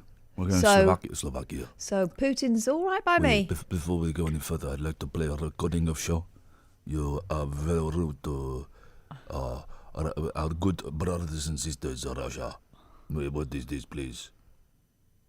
Put the electricals on his testicles. And I'll say, fair enough. And I never said anything. You'll say, where's mine? Where's my electricals? Guys? I'll say, you're doing it all wrong, I've got bits that are drooping. You want to put them on there? Sorry? I mean, Lord Coe really is... he really is. He's a smug, dull man, isn't he? Isn't he, though? Really? I'm going to have a word with Russia, and I'm going to send them a letter. They're not going to give us stuff. Elton John's going to have more chance of changing Putin than blooming Seb Coe. I've got bits that are drooping. Right. 03459 455 555 is the telephone number. Shock, horror, hold the front page. Russian athletes may have taken drugs. You don't say. You don't say. I mean, you look at the women shot putters. Some of them are bigger downstairs than I am. Of course they're on drugs. Deary me. 03459 455 555. Have we got any texts? Let's have a look. Okie dokie. There's one here from Vladimir Putin. Oh, I'm going to kill you. Yes. Kim in Aylesbury, it's Snake Plissken in Escape from New York. You must have sausage between your teeth. Love, Kim. Okay. Isn't it interesting, says Snuffers, that when the BBC ditches the Met Office in a bid to cut costs, there's suddenly a new initiative for us all to report on local weather? Yep. Well spotted. Well spotted, that guy. Yes, you see what they've done there. Maffin Hanslow, Iain, can you just start to imagine how big the US sausage roll will be? There will be the new Porker style, the Slopsy Joe, and the TV chefs will use herbs, all ridiculously pronounced. The herbs. And also Penn School. Oh, yeah. Listen, guys, we've been banging on about Penn School for a while. If you've got 6 million quid, my plan has worked. By talking about it so much, we've lowered the price. It's now for sale. 6 million quid. We can buy it. We can turn it into luxury flats. We can make a few quid out of it. Why don't those people we were just talking to all club together? They can get 6 million quid. Do they? 03459 455 555. 6 million, eh? Oh, now Daniel's thinking about my droopy bits. Okay. Thanks very much, guys. These things happen. These things happen. Just looking in the papers, there's not a lot. There's not a lot in the papers, really.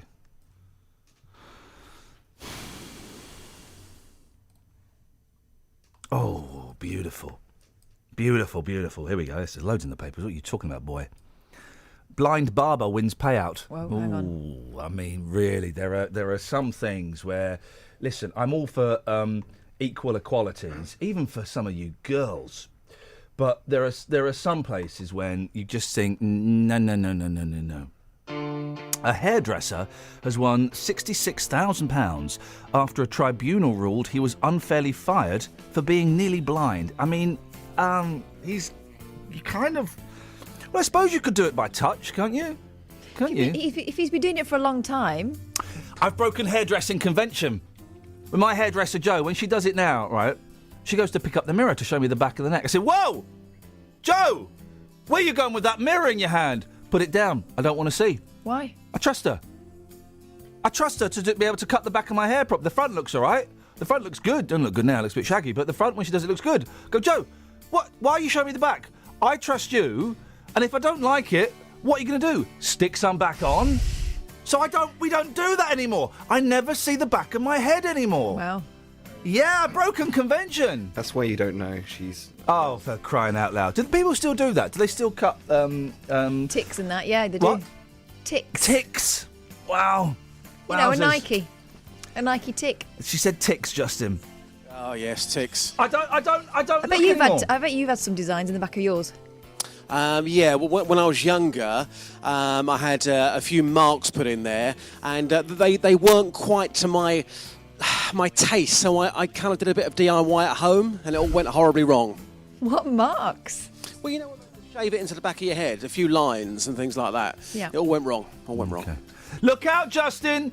Lord Coe's behind you, and he's furious. I mean, Yes. really, if you could... he's furious with Russia, Justin. Yep. He's going to have a word with them, and if they don't respond to him in the way he likes, he's going to consider imposing sanctions. How is Seb Coe going to ban Russia from the 2016 Olympics in Rio? They look at him, they think posh boy, and they laugh at him. What they'll do, Putin will pick him up with one leg. Mr. Coe, Lord Coe, please apologise. I need to go. Let's have a discussion in toilets, in little boy's room, please. He goes in there. There's 5 Russian guards in there. Yeah. They pick him up by his feet and they put his head down the toilet and flush it. They all burst out laughing, sparking up fags in the toilet as they're leaving.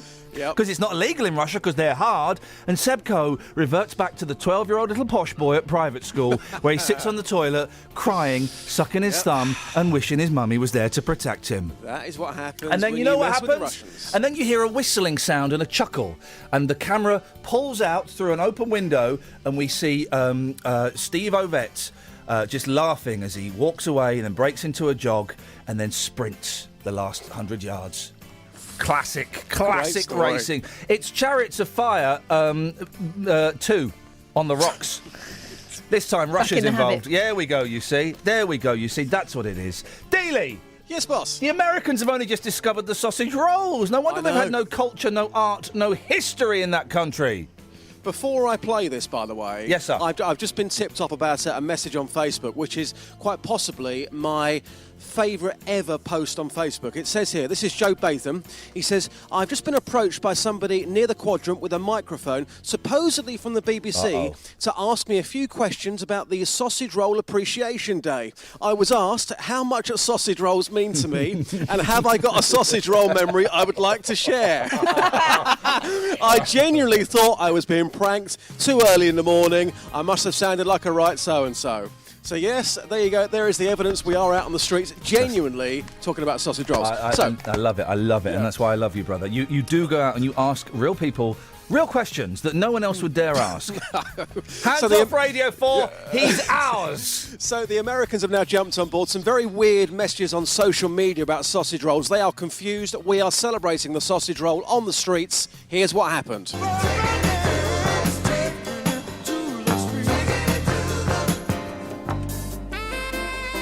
Taking it to the streets with Day Dog, hashtag sausage roll. Where's the most exotic place you've had a sausage roll? Greg's. Yeah. But where's the most exotic place you've had a sausage roll? The Isle of Wight. The Isle of Wight? Yeah. On the beach there, having a nice little sausage roll? Yeah. Carl, today we're celebrating the legendary, the magnificent, the beautiful sausage roll. What would you like to say? I don't know. It's very nice. I don't know. We're talking about something which is world famous, and you're saying it's very nice. I don't know. I mean, come on. No, it's not every day a radio station goes out into the streets to celebrate the sausage roll. It tastes really nice. It's very, very succulent. It breaks off in your mouth. John, we're celebrating sausage rolls today. Oh, I love them. With tomato soup on the side. So. Can you imagine a world without the sausage roll? No, I couldn't. There's always been a bell. I could not see if we ever run out of pigs, then probably yes. If we never had the pig, then you wouldn't have the sausage roll. But you can't imagine not waking up every day and having a sausage roll with soup on the side. No, I wouldn't, no. They mean the world to you, don't they? Yes, they do. Yes, I take one when I go to football as well. So. You're a great guy. Today we're celebrating the sausage roll. What's your message to other people out there today? Enjoy your sausage rolls.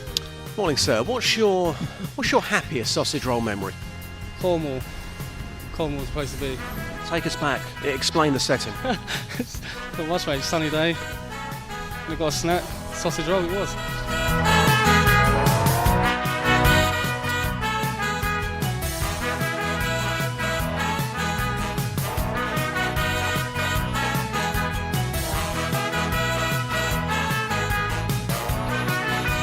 Sausage rolls! Oi!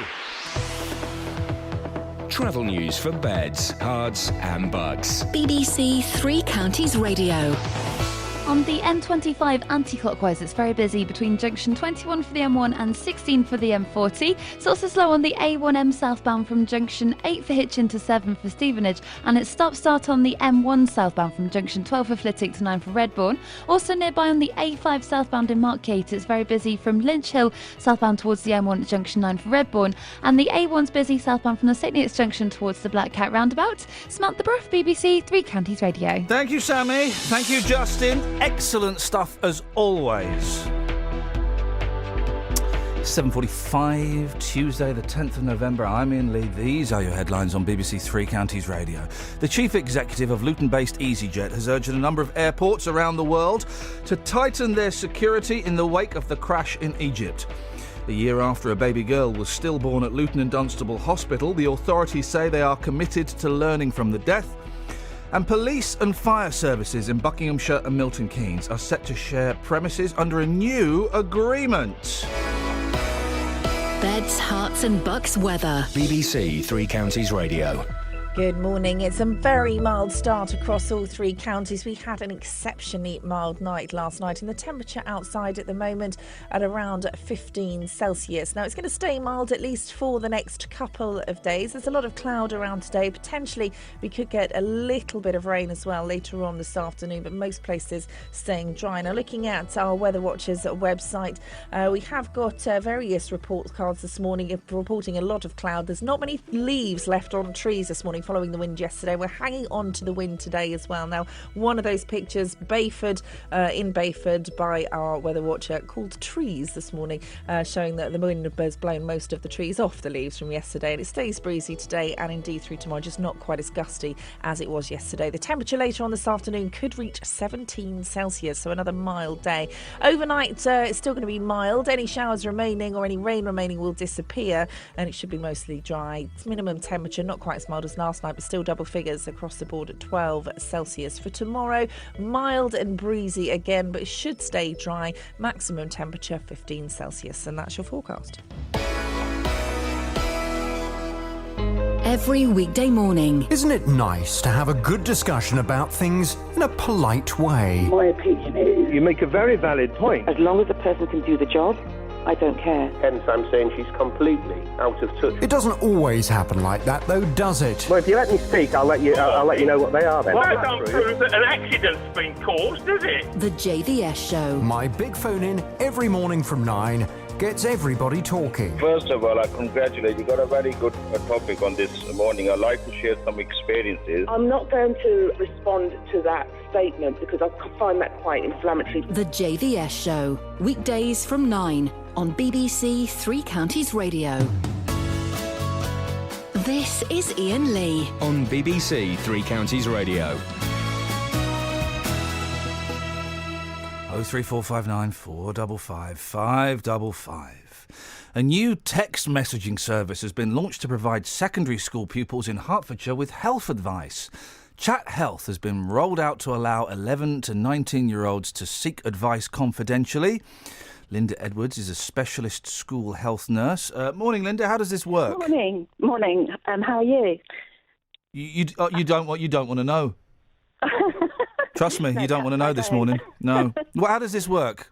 Right, okay. It works with young people. You know, a lot of research has gone into finding how we can reach young people in schools, and it works with a dedicated mobile phone number young people have access to. We've really promoted it in our secondary schools in Hertfordshire, that they can text into the dedicated number, and it comes into a dedicated website called Chat Health.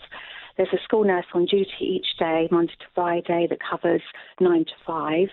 And the messages come in and it's received, and we respond to those messages to that young person. So they could be texting for a wide range of issues. What kind of stuff will you be covering? It's anything from friendship issues to maybe a little bit of, if they're a bit worried about bullying or sexual health issues, like a bit older teenagers, for healthy eating, for issues around family life. It could be exam stress or any kind of stress, things like that. So a wide range of issues that we can help give them advice and support, or signpost them to relevant other agencies that could help them. Why are you doing this, Linda? Where did this idea come from?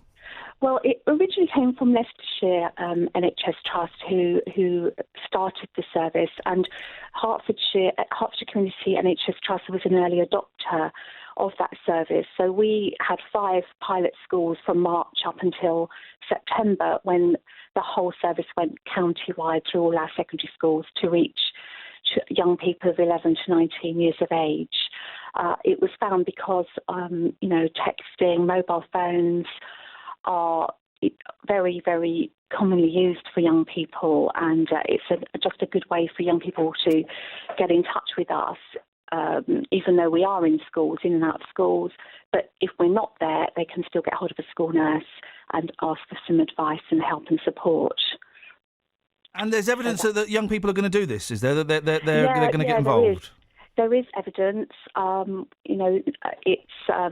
We have found since we started, we did the pilot and we were getting more and more texts in. And since September, we have been getting a lot more messages from young people with lots of different issues.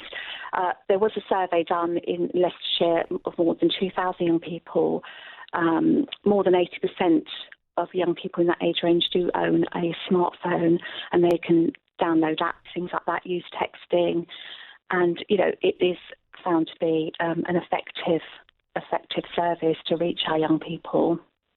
Well, I wish you the best of luck with it, Linda. It's as many outlets as we can give young people to reach out for help has to be applauded. Absolutely, and to raise our school nurse profile in for Hertfordshire Community NHS Trust. We're always looking to do that. So. It's thank you for the opportunity to speak on your show. Do we give out the number now? Is it up and ready to go yet, or are we still kind of waiting?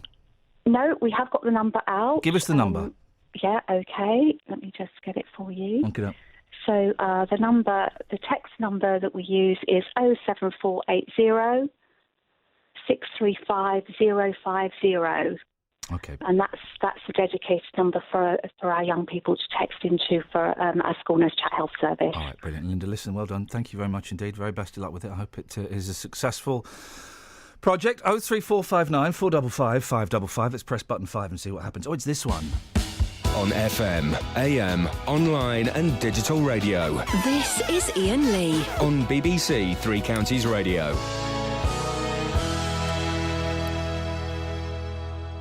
Any Texas? Don't read that one from Phil. We can only sail so close to the wind, I think. No, I won't. OK. Janet in Cheshunt's had bad experience with sausage rolls. Whoa, what the heck? How is that even possible? It was my first year at secondary school, says Janet. For the first 3 cookery lessons, I made sausage rolls. Wasn't keen at the start, won't touch one at all now. That was the early 60s. No. She's not had a sausage roll since the early 60s. Well, that's incorrect data. You should be tucking right in there. Just don't make them. Waste of time. James in Wolverton. Co is like the substitute teacher that everyone made cry in school. No one will listen to him. Yeah, but he doesn't stand a chance against the Ruskies, does he? Of course he does. Who does? They won't listen to Obama. They're not going to listen to Seb Coe. Trevor's on the line. Morning, Trev. Morning, Ian. What you got for us, boss? I was just listening to the weather reports. Yes, sir. A couple of 3 minutes ago. And she said most of the trees have been blown off the leaves. What the heck? Surely she means a t'other way round. Yeah, that's right. When was the last time, Trev, we had a really good storm that blew down trees? It's been a while, hasn't it? It's been a while. I remember, was it 86, the big one? And No, 87, it was in 1987 with a hurricane. Are you a weather watcher? No. You should We be. moved to Sevenoaks in Kent. That was your fault. Yes, well, that's right. And Michael Fish said, don't worry, folks, there won't be a hurricane, and it happened that night. Boom. Destroyed him. Yeah. It was a good one, that. I remember walking around where I used to live in Farnham Common. I was almost local then. And near Burner Beaches, and used to walked around and saw the devastation that had been wrought. It was exciting. Well, I tell you what, Ian. Go on, Trev. We went to Sevenoaks that day. Yes, boss. And the hurricane happened that night, and nobody in the area where we lived. It was actually we were at Princess Diana's old school, West Heath School. What were you doing there? Working. Oh, okay. I thought you just meant like stalking her or something through time. No, we lived there. No, okay. We lived there. All right, lovely. And nobody in the area could drive anywhere. You know, couldn't go out in their cars for 3 weeks because of all the trees down. I love it, right, when the weather, because it shows how weak we are, how powerless we are over our environment. When the weather means you can't get to work or you can't leave work. You know, I would love it if after the show today it was thick snow out there. You'd have a few minutes of panic and frustration, and you'd look at the car, you'd go, I think I can make this work. And then 10 minutes later you go, I'm stuck. Boss, hotel, please. And they got some cracking hotels about 50 miles away from Dunstable. The ones here are atrocious. Although, we went and stole... do you remember, Catherine, the other week we went and stole a hotel breakfast. We wandered into a hotel, me, Catherine and my mate. We're going to have breakfast buffet, right? And then They were residents. we were going to pay for it, and then there was no one there. There was no one to pay. There was no one to pay, breakfast buffet. But it's nice, that feeling when you're stuck where you are because the snow is 2 foot deep. You can't do anything. Yeah. It's beautiful. Yeah. Trevor. Well, I'll let you go now. What Trevor means is, I've been bored for the last 2 minutes. I'm off. Thank you, Trevor. I My appreciate granddad the call. used to say that when he got fed up of talking on the phone. I love it. This should be a new thing in phone-in radio. The host always cuts people off. Oh, you always cut people off. Well, I have to, otherwise we'll be here all day, right? You know, you always cut people off. I let them have their say, and then I don't cut them off. I'm not like who's the tubby brummie? What's his name? I can't remember his name. Good. Who just cuts people off because he hasn't got the brains or intelligence to argue with people. You know, the fella that used to work here and is a complete and utter muppet. Oh. Sounds like Sooty and Sweet. He hasn't got the brains or the intelligence to have an argument with people, right? So people will say something he disagrees with, he cuts them off, and then he spends the next 10 minutes slagging them off. Tough guy. I'm happy to have an argument and maybe have my point of view changed or not. But there should be a phone-in show where it's the listeners. So the hostess has to open the fader and it's there, and then the listeners have to decide, I'm bored of this now, bye! Then they put the phone down.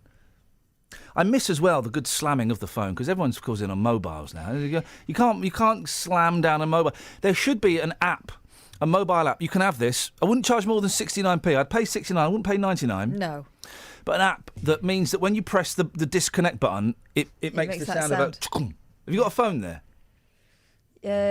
Slam it. No, it's a mobile phone. Crying out loud. You've got one there with a cradle, right? Yeah, I know. Can we get this phone to work? Because this phone, if we can get this phone to work... Oh, I've broken my screen. Anyway, this noise. I've broken my screen, guys. What?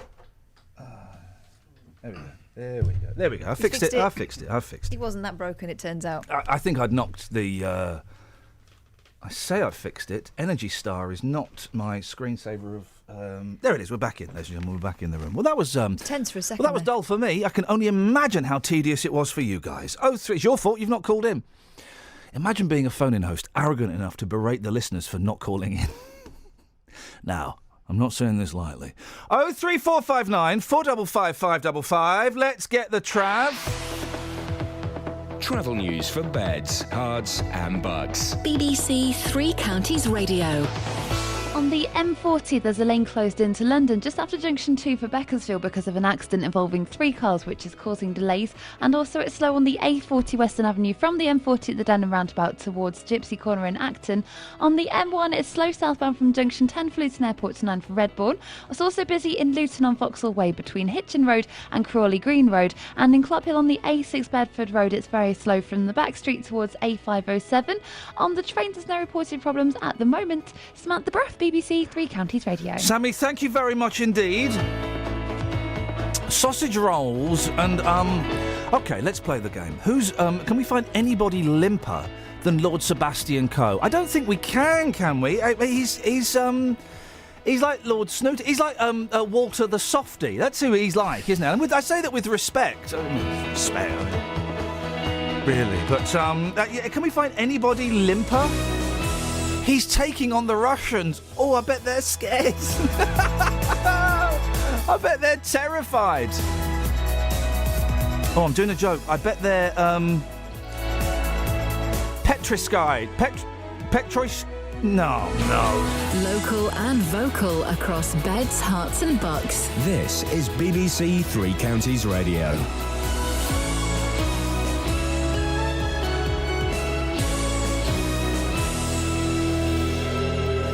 It's 8 o'clock. I'm Simon Oxley. The headlines: EasyJet boss calls for better airport security, bereaved father's anger at L&D report, and police and fire services to share premises in Buckinghamshire. BBC Three Counties Radio. The chief executive of Luton-based EasyJet has said security needs to be tightened at a number of airports around the world in the wake of the suspected bomb attack on a Russian airliner over Egypt. Carolyn McCall said she believed passengers would happily accept an increase in checks. She was speaking to the BBC's business editor Carmel Ahmed. Carolyn McCall told the BBC a bomb on board a plane was the issue that kept airline chief executives awake at night. She said strengthened airport security would be welcomed by passengers, despite warnings it could lead to higher costs and longer security checks. It's a very specific message about certain airports around the world, and this will be a global thing, not just an Egyptian thing or a North African thing, or it's a global thing. And I think passengers will be happy about that, and I think airlines will support that, because no one wants a security threat. Ms McCall apologised to EasyJet passengers who have found themselves delayed for days. She pledged they would all be home by the weekend. A year after a baby girl was stillborn at Luton and Dunstable Hospital, the authorities there say they are committed to learning from the death. Anna Begg died last November. Hospital managers met with the family yesterday to discuss the findings of a report into the baby's death. The hospital says it has introduced improved systems and processes in the maternity unit, but Father Mohammed Begg isn't satisfied. I was shocked. This report of external investigation review team, because this report is not different than first one. There is nothing new they added. They are saying same thing. They didn't investigate in the proper way. Police and fire services in Buckinghamshire and Milton Keynes are set to share premises under a new agreement. The news was announced on the same day that public consultation ended into plans to do just that in Milton Keynes. The formal commitment has been signed by the Commissioner and the Chief Constable of Thames Valley Police, together with representatives for the fire authorities in Bucks, Berkshire and Oxfordshire. Bedfordshire Police will have to wait for another year before a decision on funding. Controversial changes highlighted by the county's Police and Crime Commissioner, Ollie Martins, have been halted after the government admitted errors had been made in the calculations. A group of residents in Abbots Langley say the worry over whether their flats will be demolished to make way for affordable apartments is making them ill. Thrive Homes, who own the flats in Summerhouse Way, have been consulting the tenants. Tenant Pat Butcher says the plans have upset a lot of people. We've all been like this. Down, depressed, whatever you'd like to call it, but at the end of the day, if it goes ahead, it's very, very sad, and shame on them. That's all I can say, shame on them. In sport, FA Cup giant killers Chesham were drawn away to Aldershot or Bradford in last night's second round draw. Luton will be away to Peterborough, Stevenage go to Yeovil and Wickham will be away to Millwall. And the Bedford athlete Paula Radcliffe says Lord Coe must act to stamp out doping in the sport after the damning report calling for Russia to be suspended from next year's Olympics. The weather, cloudy, breezy and mild. The chance of a shower, maximum temperature 17 degrees Celsius. And you can get the latest news and sport online online at bbc.co.uk/3 counties.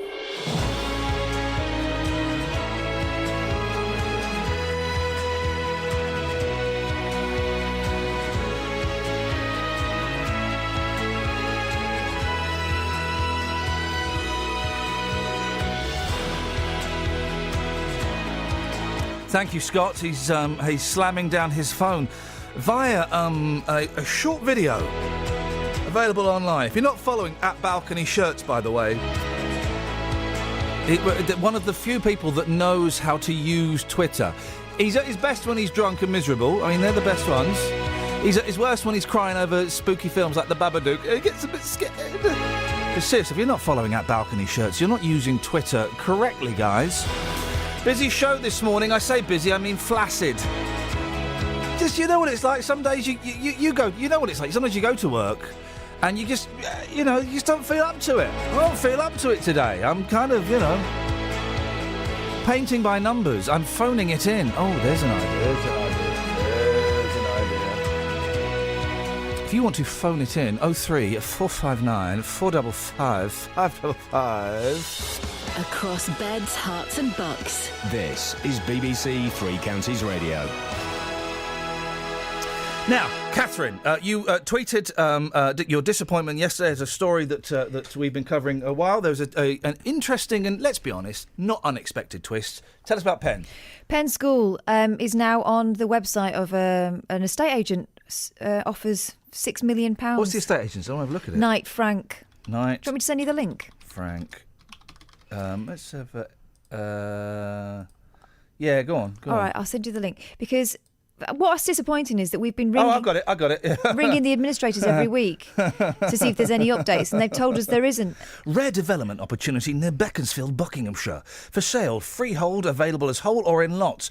Imposing former Victorian school. Potential for alternative uses and redevelopment, subject to obtaining the necessary planning permission. 19 acres. The school site extends to an area of 7.69 hectares and has road frontage to Church Road and Hammersley Lane. The main school building fronting Church Road comprises an imposing 4-storey ornate early Victorian building, originally constructed in 1847 as Sir Philip Rose's country estate. The main school building was later extended to the rear in the 1960s to provide additional 2-storey interconnected educational facilities, comprising of classrooms, dining facilities and staff accommodation. Numerous outbuildings of various basic forms of construction surround the main school building, including ancillary storerooms, changing rooms, greenhouses, and a bothy. A what? A bothy. A bothy. Oh, yeah. What's a bothy? It's like an old sort of shack shed thing, isn't it? I've got literally no idea. Yeah, that they'd have in the Highlands of Scotland. Going down to...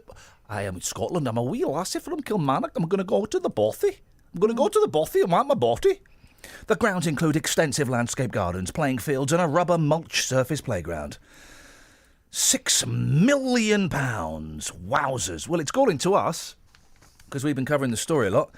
Must be even more galling to Julie. She had a son at Penn. Morning, Julie. Hiya.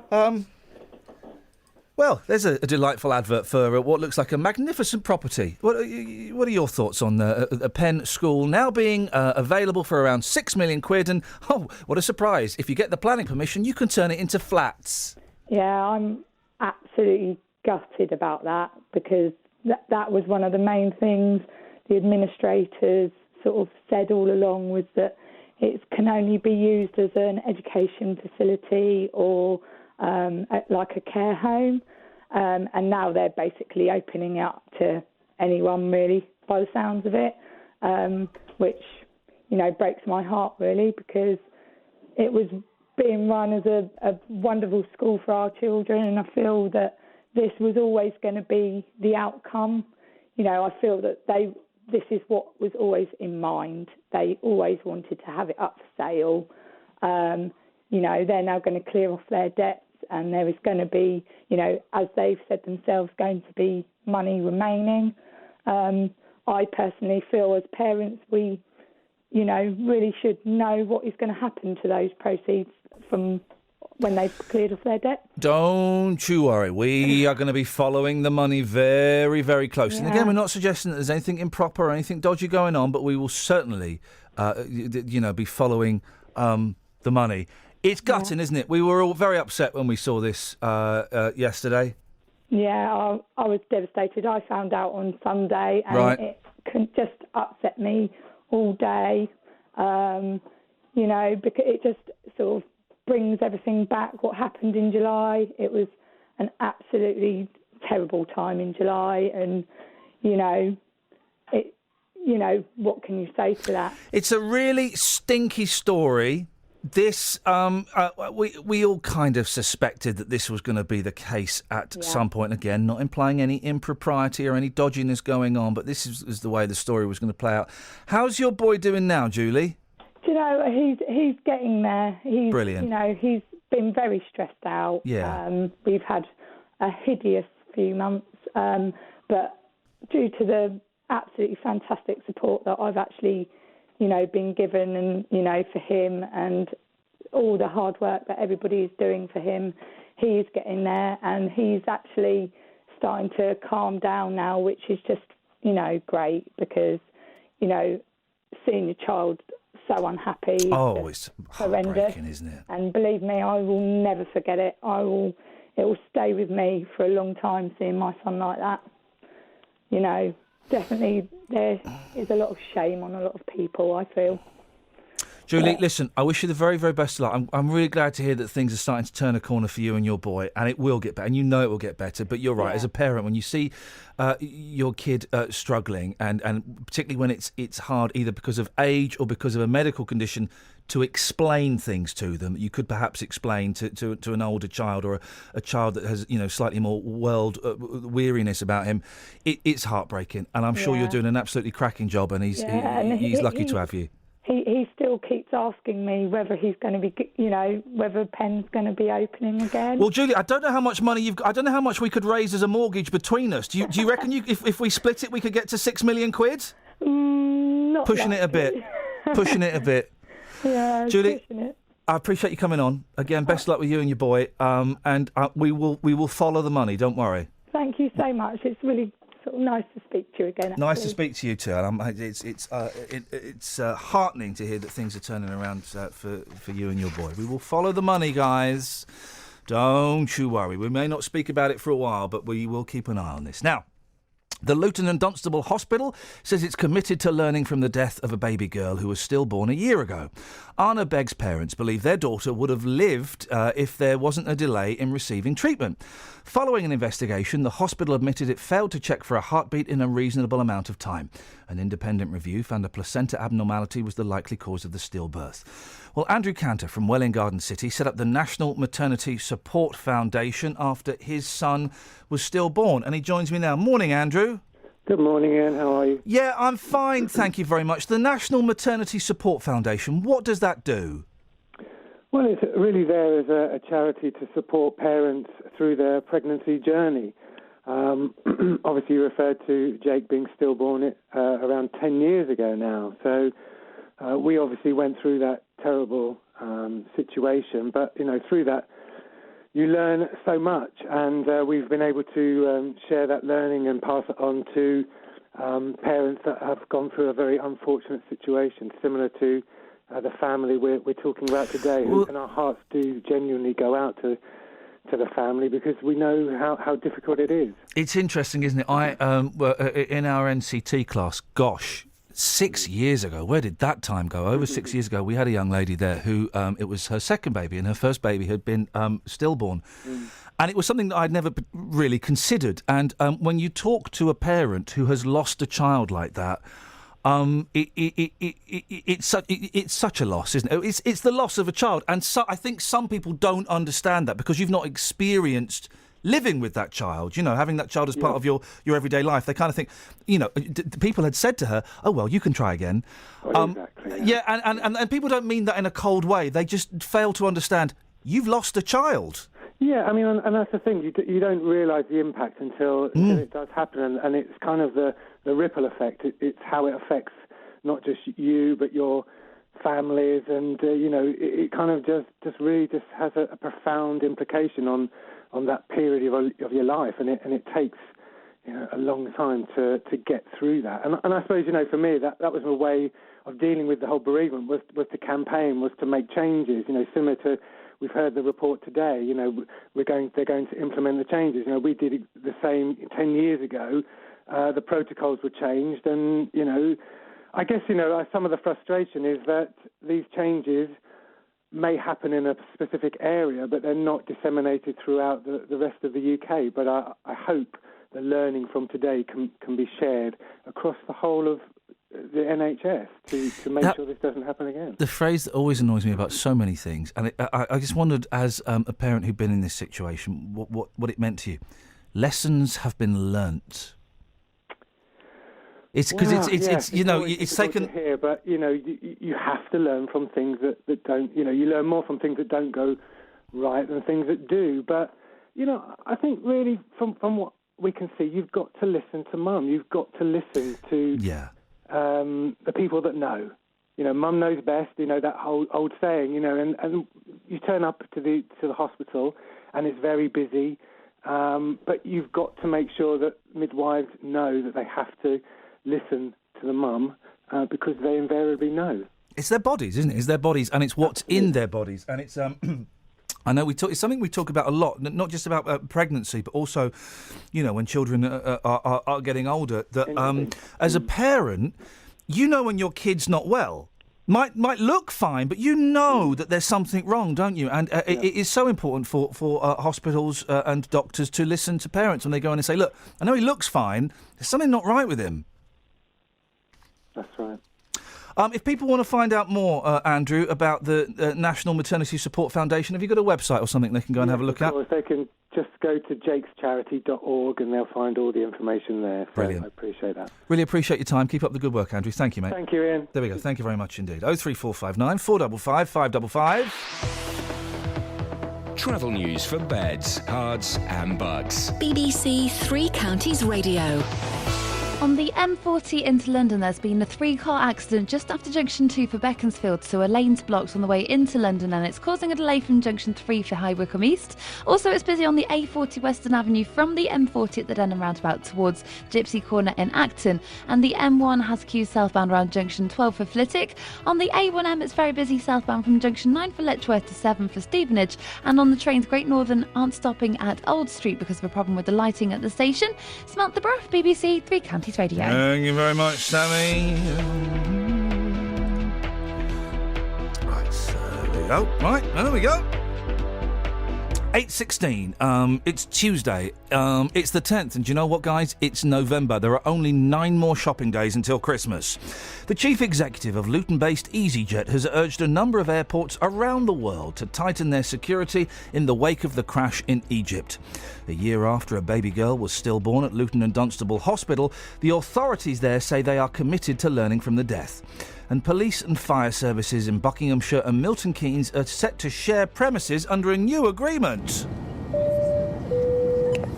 Good afternoon, ladies and gentlemen. Today, we'll be taking you on a journey through the last 20 years, which should take approximately 4 hours. Unfortunately, there's no duty-free available on the flight today, but don't let that spoil your fun. Enjoy your flight.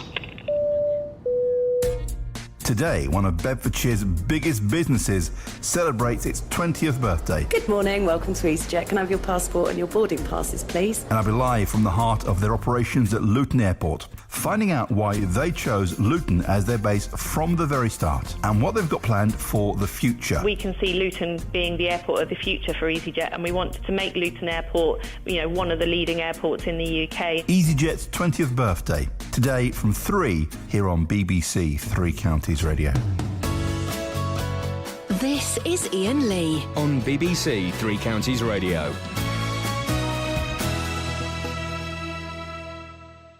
So I was singing to myself. The microphone was off, and I was singing to myself. And do you know what, guys? You missed a golden performance. But that 20 seconds of me singing was kind of like the fabled Smile sessions by the Beach Boys, which are now released. So expect to hear them in about 47 years' time. A group of neighbours claim a Hertfordshire housing association is forcing them out of the homes they've lived in for years. Thrive Homes have been consulting current tenants about plans to knock down their flats in Abbots Langley in order to build more up-to-date accommodation. Carol Butcher bought her flat from Thrive through the Right to Buy scheme in June. She says she's not going anywhere. I don't want to move at my age. I really don't want to. They do not know what they're doing to people. They're making people ill, quite honestly. Sorry. Don't apologise for getting upset. As I say, it kind of emphasises how much this means to everybody here, really. Everybody. It does. It means to everybody, because I say, we can call on anybody if you're ill, and when you live on your own, you're very vulnerable. And as for coming back, they're telling us that we couldn't afford, well, not myself so much, because I don't know what's going to happen, but they're telling the other residents they won't be able to move back because the rents will be too high. Because everyone said, yes, knock them down, can we come back? No, it's not an option because the rents will be too high. So how do they know what people can afford? So this is it. So I don't know what's going to happen. I don't, but it's very, very upsetting. Elspeth Mackenzie is the Chief Executive of Thrive Homes. It's making people sick, Elspeth. I think that when there is a proposal to redevelop, obviously that engenders a certain level of uncertainty for the residents. It's making people sick. Which we do appreciate that anxiety, and that's why we're investing a lot of time and effort in trying to support people to work out a good solution for their future housing needs. It's making people sick. I think that, again, it's a natural reaction when there is change envisaged. It's scaring old women. Well, that's not what we're setting out to do. No, I'm not saying you are. I'm not saying you are, but it's scaring old women, making them cry and making them feel sick. How does that make you feel? It's very distressing that anyone is suffering to that extent. How does that make you feel? However, as a housing association, we have responsibilities both to our existing residents. How does that make you feel? To increase. I mean, clearly, I sympathise with Mrs. Butcher. Clearly from the piece you've just played, she is very upset. We are offering every support that we can to residents to help them to get through this. She bought her challenging period. Carol bought her flat. Challenging is an understatement. Carol bought her flat from you in June. Yes. She thought she was going to spend the rest of her life there. She's been stitched up a bit, hasn't she? She bought it in June. Well, I'm not sure that she's been stitched up. She exercised her right to buy, so she's bought her property at a discount. We could not prevent her, obviously, doing that, irrespective of what our plans might be. You could have told her that what your plans were. I don't know whether she was informed at the time of the purchase you guys knew at the time? We knew we were contemplating. Right, and you let an old woman, you let an old woman buy her property, even though you knew that you were contemplating knocking it down. As I've said, we don't have any ability to stop her exercising her right to buy. Did you tell her? I don't know what she was informed of at the time. Because if she wasn't told, hang on a second. Elspeth. If she wasn't told. And you guys knew, that's disgusting, isn't it? Isn't what it? I would say address that point, and then you can go on and say what you're going to say.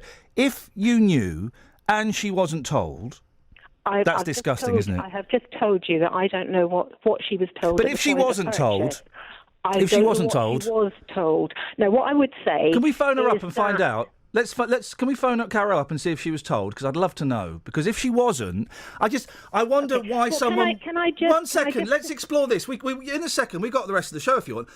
I wonder why somebody would buy a property if they knew it was going to be knocked down. Okay, well, it's an odd one, isn't it? Yeah, well, can I just explain to you, perhaps, about the whole process of right to buy? I understand right to buy. But if Mrs. No, I understand it. No, sorry. Well, was she told? For the sake of clarity, can I please clarify, Elspeth? Well, what I can clarify is that the position that she was in when she exercised her right to buy was that she has preserved right to buy as a transferring tenant. Now, all of this is irrelevant. All of this is irrelevant if she wasn't told that the place was going to be knocked down. All of this is irrelevant, isn't it? Well, that's your view. What I can't speculate on is what her decision would have been either way. And as I said, I don't know what she was told at which we sold her the property. Here's what she said. Let me. I've got a quote from her. She's 70 years old. She's lived there for 48 years. Yes. They let me buy this place in June. They must have known then what they were considering to do. You did know. So why did they let me buy the property? The implication there is she wasn't told. Now, if she wasn't told, that's disgusting. You'd have to admit that, wouldn't you, Elspeth? I think it's unfortunate if she feels she was not in full possession of the facts. Oh, come on! Unfortunate and we're trying to get hold of her. Unfortunate. However, as I have been trying to say. Unfortunate. As I have been trying to say to you, and it would be good if you would give me 5 minutes just to. It would have been great. This. No, you're not getting 5 minutes to tell me how Right to Buy works, because I know it would have been great if you'd have told a 70-year-old woman you were going to knock down the house that she was buying. That would have been good. However, it may or may not have influenced her decision to proceed with the right to buy. Just bear with me, because had she been moved elsewhere, she may not necessarily have taken that preserved right to buy with her. Now, as she stands, she will be fully compensated for that. But she won't get the price that she would get if she were to sell it on the open market, because you can't. Am I right? You can't sell it on the open market for 3 years. Is that right? That is correct. You can't. As I said, I understand right to buy. Sorry, but this is a slightly different circumstance. Yeah, exactly. It's a specific circumstance that affects a 70-year-old woman. She will get the market price. She will get full market price as if she were to sell that from 3 years. Because this is a slightly different circumstance. Just to clarify, the normal one. Just to clarify, the normal ones. Gosh, just to clarify, she will get the full market price. That she would get. She will, yes, because she will not be required to repay the discount in these circumstances. Okay, where's everyone going to live? They are being assisted to find suitable alternative accommodation. We have met with every single tenant to discuss what their rehousing needs are, and we're working with them to fulfil those needs. Some people wish to remain in Abbots Langley, and we are working with them to do that. How many empty properties you got to put these people in? Well, we don't have any immediately empty properties, which is why we've started this process at a very early stage, so that we can ensure that everyone has somewhere that's suitable for them. The thing is, it's not just flats and houses, is it? It's homes. We appreciate that, and that's why we've invested a lot of time today working with our customers to ensure that they fully understand what it is they need, where they wish to live, so that we understand, as well as they do, what their social networks are, what their commitments to children in schools are, etc., etc. Sorry to bang on about this. Just go back to Carol for 1 second. If she did buy the property, when did you know that? When did you start considering this? Last year, August last year, is that right? Last year, yes. So when she bought the property in June, you definitely you had like about 10 months worth of knowledge. We knew that we were considering. Right. If you didn't tell her, let's assume you didn't tell her for a second. Would you admit that's a little bit sneaky? No, I don't think it is. You think it's acceptable? You think it's acceptable? I don't think it's sneaky. Do you think it's acceptable? I think it's unfortunate if she feels that she has not been in full possession. Do you think it's acceptable? I'm just assuming we're playing a fantasy game, and I appreciate your indulgence. If she wasn't told, do you think that that's acceptable, even though you knew what was going to happen? I'm sorry, but I'm actually not. I don't play fantasy games. Okay, well, let's bring Carol into the conversation. Realities. Let's deal with realities. Morning, Carol. Morning. Let's deal with realities, Carol. Yes. When you bought your property, just clears things up for Elspeth a little bit. Yes. When you bought your property in June, bearing in mind they'd had 10 months of knowing what they were going to do, did they tell you they were going to knock down all of those properties? Definitely not. Okay. According to Elspeth, that's unfortunate. Well, I'm sorry if she was not given that information at the time. But as I said, I don't know whether it would have influenced her decision to go ahead. We could ask her. Carol? Yes? Would that have influenced your decision to buy or not? What do you think? Well, if I knew a property I was going to buy was going to be knocked down, Carol, I probably wouldn't buy it. Oh, nor would I. Elspeth? Yeah?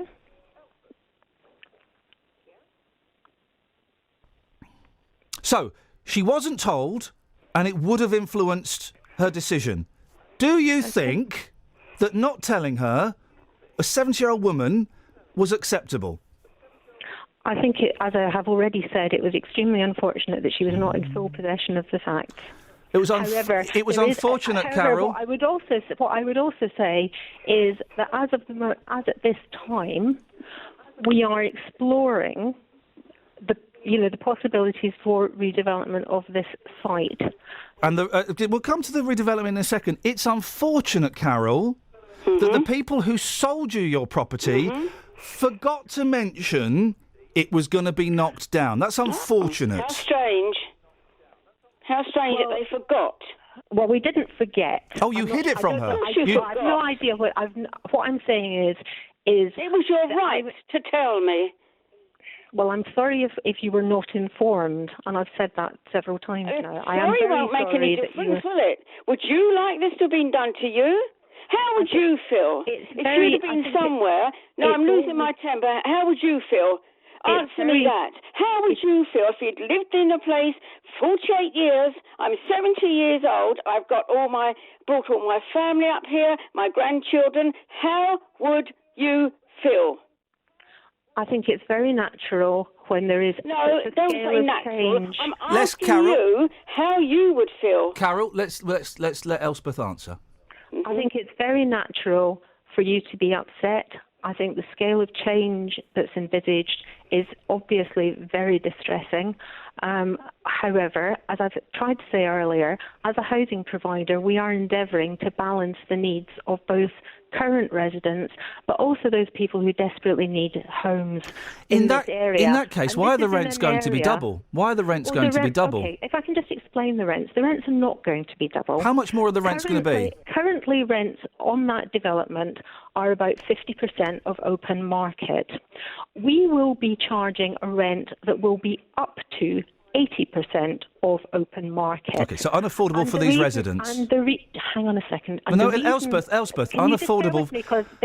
I'm bearing with you. Unaffordable for these residents. Well, and on what basis do you consider these to be unaffordable for these residents? That they won't be able to afford them. Okay, well, let me explain to you.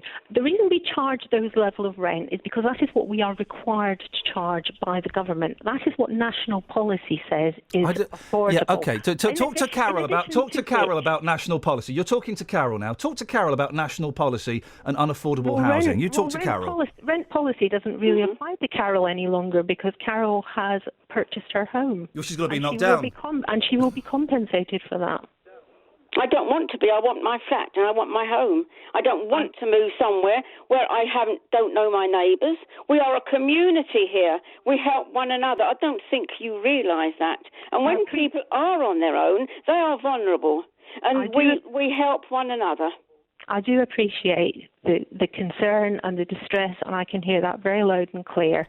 And what I have said is that we are doing everything we possibly can do to support people to ensure that they achieve as good a move as as is possible for them. However, we do have to balance making effective use of land, which is a really scarce resource in Three Rivers. 75% of this area is greenbelt, and that means that in order to provide any new homes, and bearing in mind that Britain as a whole needs needs a million new homes, to ensure that not just those who are currently adequately housed, but that everyone has a chance of decent housing. Okay, Elspeth, we have to move on. I think you've had your say. Just final thing. You don't have any qualms about your business selling a property to a woman knowing it was going to be knocked down, and that I have already said I you've got no qualms with that. If she was not given full information on that point, would you have preferred that she was given full information? I would have preferred that she had full information. Okay, Elspeth, thank you very much indeed. Elspeth Mackenzie, Chief Executive of Thrive Homes. Carol, I'm sorry if we woke you, my love. I do appreciate you coming on at short notice. Thank you very much indeed. BBC Three Counties Radio, let's get the travel. Travel news for beds, cards and bugs. BBC Three Counties Radio. On the M40, it's very slow into London because a lane's been blocked just after junction 2 for Beaconsfield, which is causing a delay from junction 3 for High Wycombe East. It's also busy on Western Avenue from the M40 at the Denham roundabout towards Gypsy Corner. And in Watford on the Lower High Street, it's slow from Eastbury Road around the Bushy Arches. In St Albans, Harpenden Road is queued southbound between Beach Road and Ayers End Lane, and that's because of the roadworks. And on the Aylesbury Road in Haddenham, there are queues between Tame Road and Kingsley Road at the turning for Tame Road. On the A1 Great North Road in Boston, it's slow southbound between the Coneworth turnoff and the Black Cat roundabout. And on the trains, Great Northern are not stopping at Old Street because of the problem with the station lighting. Samantha Breath, BBC Three Counties Radio. Across beds, hearts and bugs. This is BBC Three Counties Radio.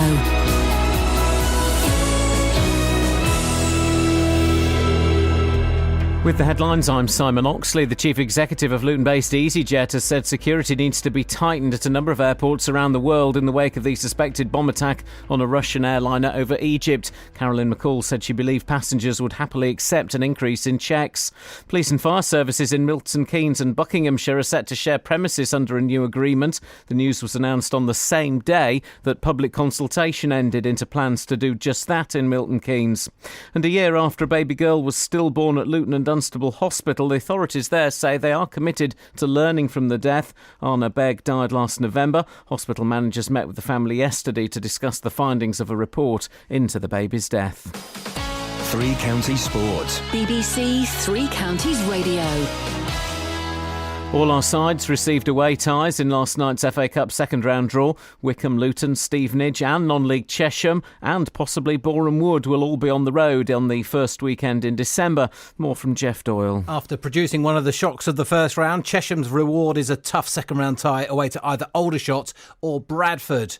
Luton Town will come up against Graham Westley again as the Hatters head to his new club Peterborough from League One. Stevenage face the long trip to Yeovil, the team they play in League Two this weekend. Wycombe have a difficult one away to Millwall, and if Boreham Wood beat Northwich in their replay, they'll be away to Northampton. The Bedford athlete Paula Radcliffe says Lord Coe must act to stamp out doping in the sport after the damning report calling for Russia to be suspended from next year's Olympics. Coe, the new head of World Athletics, says Russia must respond by Friday to accusations that it ran a doping programme for its athletes. Radcliffe says strong action needs to be taken. We're in a new chapter. We have a new president and he is having to make decisions. He is having to call on his council and really seriously look at the way the IAAF is pulled together, the way that our anti-doping works. If it means taking it out of IAAF, so be it. The calls for change are going to come louder than ever, and Seb will have to act. And in rugby, England bosses have denied making any approach for the Australia coach Michael Checker. Reports in Australia claim the RFU had sounded out Checker about replacing Stuart Lancaster as England head coach, but this has been denied by an RFU spokesman. BBC Three Counties News and Sports. The next full bulletin is at 9. Local and vocal across beds, hearts and bucks. This is Iain Lee. BBC Three Counties Radio. I feel after all of that tension, we need something a little bit. Lighter. Bear with me. Let's. I've not got any of my songs that I need to lighten the mood. This'll do. Oh no, it's not there. I've lost everything. I've got nothing. I'm a spent force. 03459 455 555 is the telephone number. Catherine, have you got any texts while I look for something a little bit lighter on my iPod? We've got loads. I don't really want to do the thing where we talk about someone when they're not on to defend themselves, but you know. Why? What they said about Simon Oxley? It's about that last interview. Okay, well, that by the way, boss, get ready for another complaint. Unfortunate was an unfortunate choice of words, I think, in that situation, really. So, there you go. Stephen Luton says, if I could buy a property now for a discount and have it bought back in months for a full price, I would snap it up. The anger appears to be around the change, not, I suspect, the financial element. Well, she's 70, Steve. It's people's houses. It's not people's houses. It's people's homes. And there is a huge difference in that. Just bear with me. Let's have this. Let's have this. 1, 2, 3, and 4 more make 7. 6 is afraid of 7, 'cause 7, 8, 9. 9 was minding his business, talking to 10 about Gordie Howe's clothes. Why 7, 8, 9, nobody knows. 1, 2, 3, 4, 5, 6, 7, 8, 10. What about 9? 7, 8, 9. Oh, the cat'll have to live with 8 lives now. Ronaldo will have to make do. Ever since 7, 8, 9, seems I've got an extra finger and an extra toe too. 7, 8, 9. Once upon a time in our solar system, we couldn't make do without 9. But Pluto's not a planet now, so 8'll do fine. Oh, the cat'll have to do with 8 lives now. The Chinese will be out of luck. Vampires will have to think of some other method, cause without their K9s, how will they suck? 7, 8, 9. 1, 2, 3, 4, 5, 6, 7, 8, 10. What about 9? 7, 8, 9. 7, 8, 9. 7, 8, 9. Oh, 7, 8, 9. So this Starbucks story confuses me. What Starbucks story is that? It's in the Sun. Let me get in the Sun. And there was, Clive Ball was talking about it last night, and I fell asleep. But I was listening and thinking, I don't get what the story is. Oh, I heard something about a red cup. Where is it? I've said it's... no, it's on page 7 of the Sun. Here we go. Bucking cup trend. Starbucks has been blasted for removing festive images from its cups. And this is one of those stories that's come from some muppet on Twitter. So, guys, hey, guys, journalists, if someone's having a strop on Twitter, that ain't a story, all right? Just That's let you called know. Twitter. That's called Twitter, all right? It's just like that's just like a thought that's just popped out. It's not a story. Go and find real stories. Customer Joshua Feuerstein posted a video of the plain red cups, traditionally featuring snowmen and Santa, which has since gone viral. He said, Starbucks remove Christmas because they hate Jesus. Oh. Well, hang on, Santa isn't Jesus. Santa's, you know Santa's red because of Coca-Cola. I don't know if that's true or not, but that's the myth. No, it is true. Okay. I don't even know if this guy's American either, I don't know. Sir David Ames. What a mess.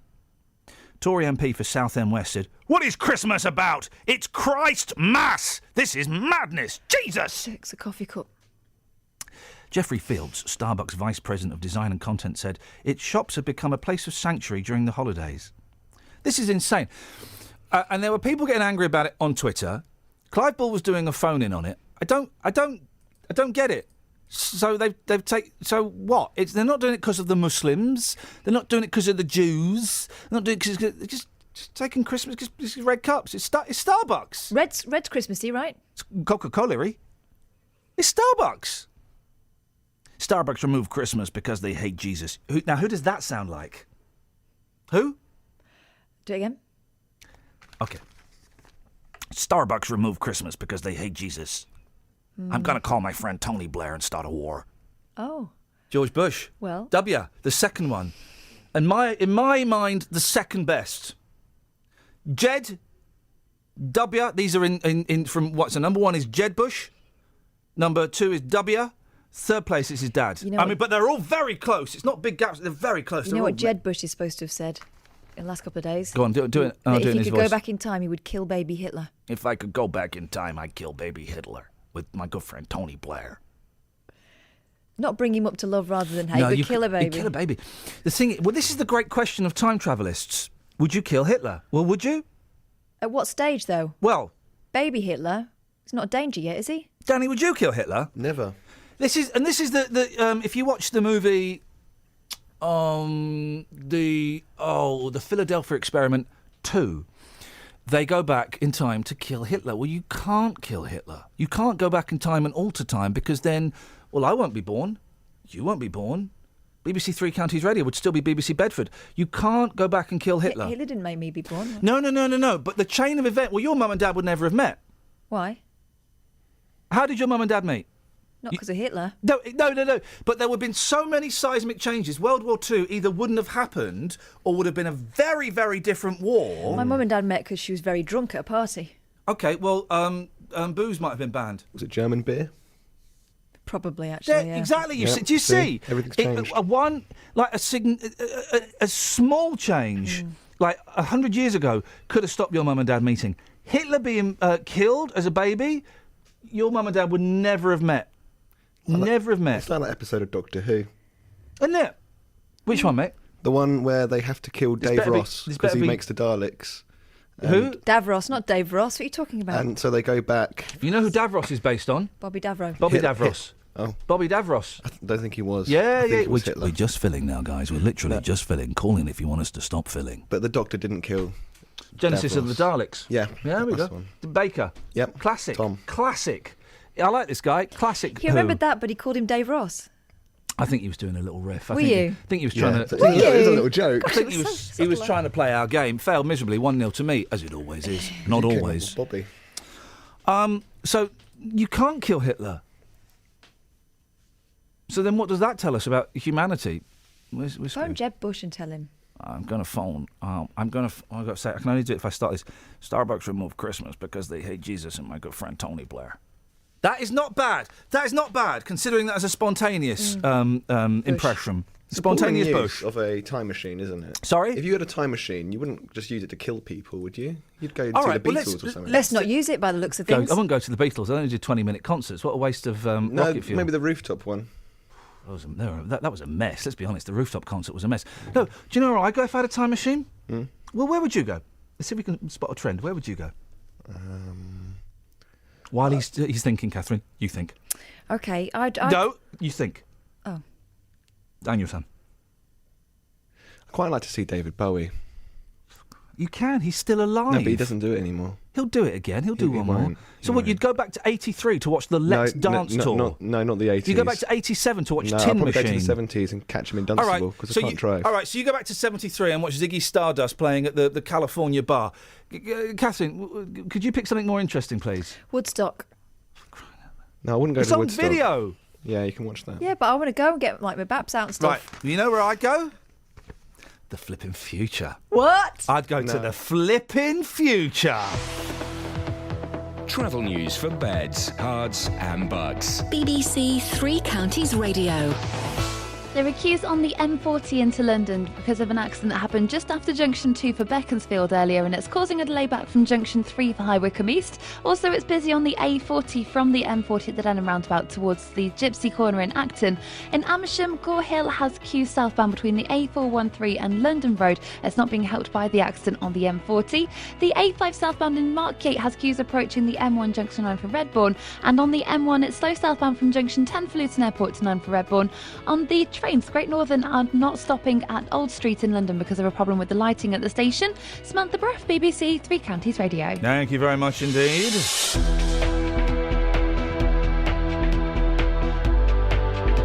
Gosh, someone... I'm being sent... Why am I being sent stuff about Europe? I don't really. Am I allowed to say this? I don't care if we're in or out of Europe. It will have no impact on my life whatsoever. Can I still go to France and Greece for my holidays? Yes, beautiful. Stop emailing me. 8:46. These are your headlines on BBC Three Counties Radio. The chief executive of Luton-based EasyJet has urged a number of airports around the world to tighten their security in the wake of the crash in Egypt. Police and fire services in Buckinghamshire and Milton Keynes are set to share premises under a new agreement, and a former parent at Penn School near Wycombe says she's heartbroken that the site is up for sale for £6 million. Beds, hearts and bucks weather. BBC Three Counties Radio. It's an exceptionally mild start and mild day across all three counties. The temperature last night barely dropped at all, if at all, from yesterday's maximum temperature. And our weather watchers are posting very similar reports this morning. We've got some beautiful pictures, actually, some breaks in the cloud this morning. So we are seeing glimmers of blue sky. We've got Steve B in Hitchin. We've got a lovely bit of blue sky there, actually. But the cloud isn't far away. In Woolston, Nicola MK has posted a picture, and you can see just the cloud thickening coming up front. That's moving in from the west. It's going to continue to do so through the course of the day. It's quite breezy today, not quite as windy as it was yesterday, but breezy nonetheless. You will notice it. And the temperature is fairly similar, around 16 Celsius by the end of the afternoon, possibly even 17. If we get a bit of sunshine like we're getting this morning, later that's going to warm things up and we could get up to 17 Celsius. Now overnight tonight we're going to see a dry night with cloudy skies, staying mild, minimum temperature 12 Celsius, and for tomorrow it's more of the same, mild, breezy, dry, temperatures at 15 Celsius. That's your forecast. Cheers, my dears. Friday night on BBC One is Children in Need. And it's going to be one epic night of entertainment, starring Harry Hill. I can see big names from the world of showbiz. The residents of Albert Square. It just takes a lot of getting used to. Yes, sweetheart, and you better get used to it. And taking to the Strictly dance floor, the cast of Call the Midwife. Fabulous! Plus an exclusive Star Wars special. BBC Children in Need, Friday night from 7:30 on BBC One. Well, this... Guys, honestly, I've spent years pondering this. So, Iain, surely no time machine can ever be invented. If it is ever a possibility, we would have surely had people come back to us from the future, wouldn't we? Yes, but they can't reveal themselves, Marco. Did you not see Quantum Leap? Yeah. So, how do you know they're not there? You don't. You don't know they're not there. I could be from the future. I could. You couldn't. Why? Because you're very backward thinking. Oh. If you're from the future, you're trying too hard to blend in. You're so horrible. You've got the decade slightly wrong. Have you seen this text from Dave? Oh. It's a text I never thought I'd be reading out loud today. Here we go. Go on. World War II created Catherine. Wowzers. Wow. Because when us Brits went to Germany to beat up the naughty people, we found their beer recipe and used it to make her. Wowzers. We know what created Catherine. Oh no, hang on a second. Hang on. Here we go. This is what created Catherine. Oh no, hang on a second. Hang on. No, don't. No. This is what created Catherine. Here comes the sun. Doo-doo-doo-doo. Why did this create Here Catherine? comes the sun, I don't want to go back there. and I say it's alright. Little darling, I feel the long, cold, lonely winter. Little darling, it feels like years since it's been clear. Here comes the sun, doo-doo-doo-doo. Here comes the sun, and I say it's alright.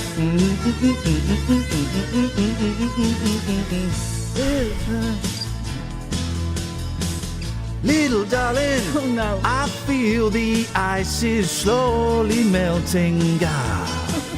Little darling, it feels like years since it's been clear. Here comes the sun. Here comes the sun, I say it's alright. Bit synth heavy, this version.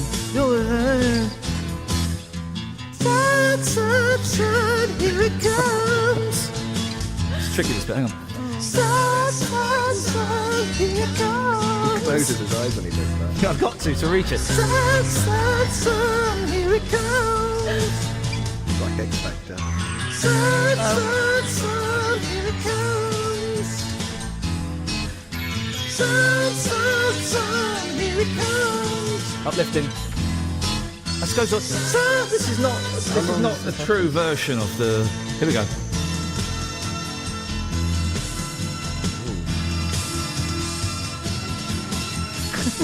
Little darling, I've been a long, cold, lonely winter.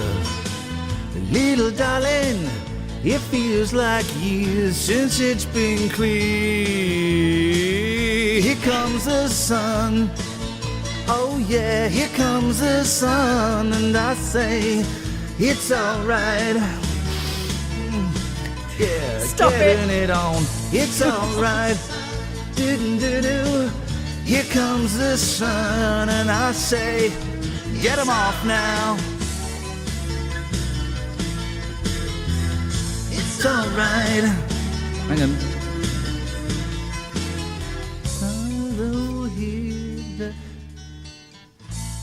I'm off to the bog.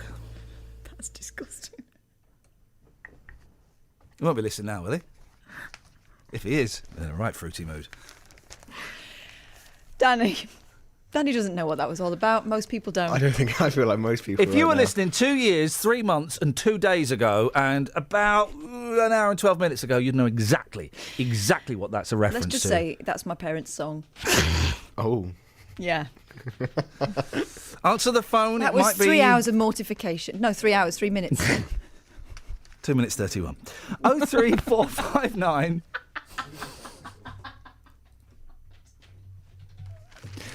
455 555. Oh, dear. Here's the telephone. Isn't it interesting? We only perk up in the last 3 minutes of the show. I mean, that's Well, the it's way... nearly over. Nearly over.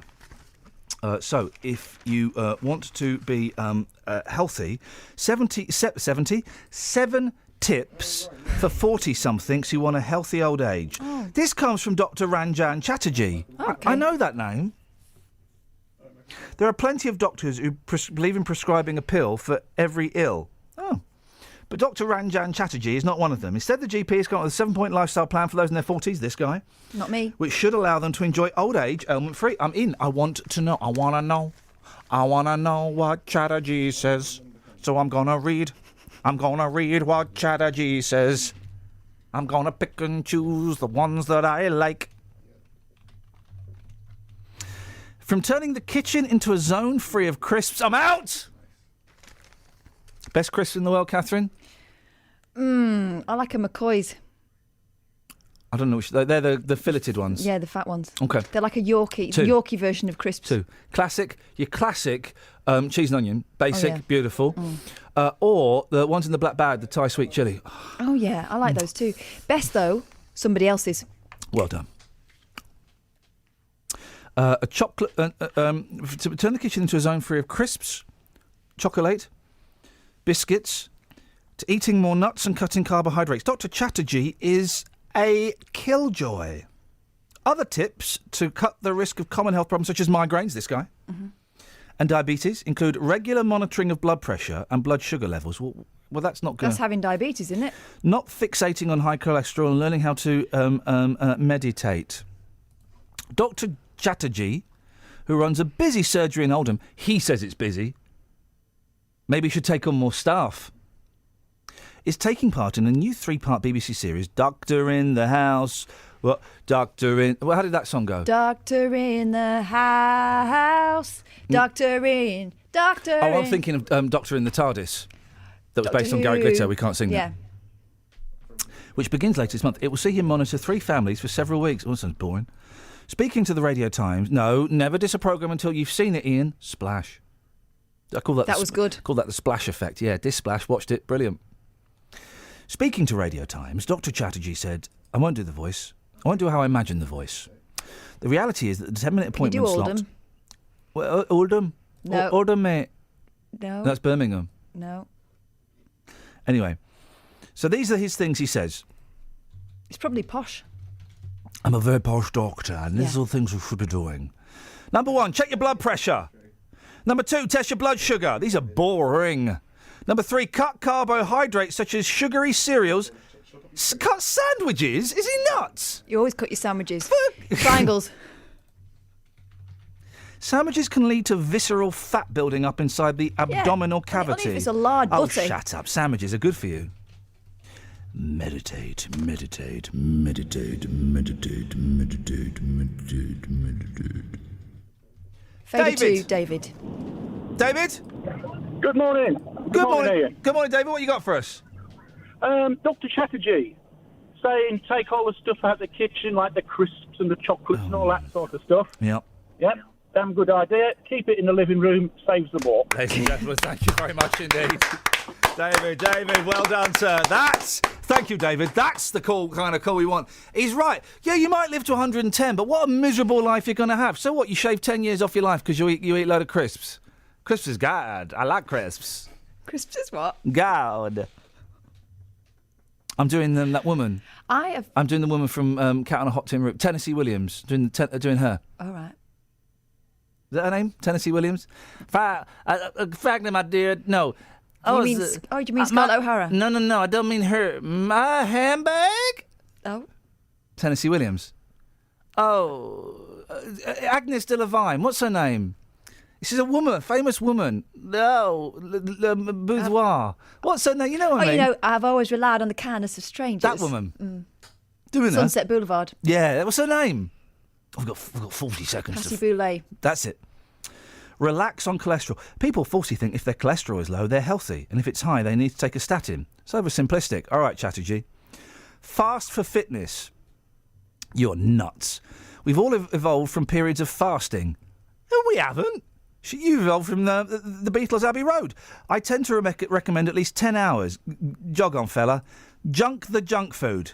Instead, snack on nuts. Catherine. Seeds. Catherine. Olives. This guy. And avocados. Avocados. I'm having none of that. What a load of this Dr. Chatterjee should be struck off. Travel news for beds, cards and bugs. BBC Three Counties Radio. It's very slow on the M40 into London, just approaching junction 2 for Beaconsfield because of an accident that happened there earlier. And all the lanes have been reopened, but there are still queues from junction 3 for High Wycombe East. And the A40 is very busy too from where it becomes the Denham roundabout towards the Acton Gypsy Corner. In Amersham on Gore Hill, there are queues southbound between the A413 and London Road because of the problems on the M40, and the A5 is slow southbound from Lynch Hill towards the M1 at junction 9 for Redbourne. On the train, the Great Northern aren't stopping at Old Street because of a problem with the lighting at the station. Samantha Bruff, BBC Three Counties Radio. Sammy, thank you. I've got to say, after that last call and some of your texts, some of you are really operating on the lowbrow, and it's appreciated. It really, lowbrow is exactly what we need. Simon in Stevenage, what a wonderful way to close the show. Dr. Chatterjee's new programme should be called, ladies and gentlemen, The Chatterjee Strategy, and I can't beat that, so I'm going to close my microphone. Ta-ta.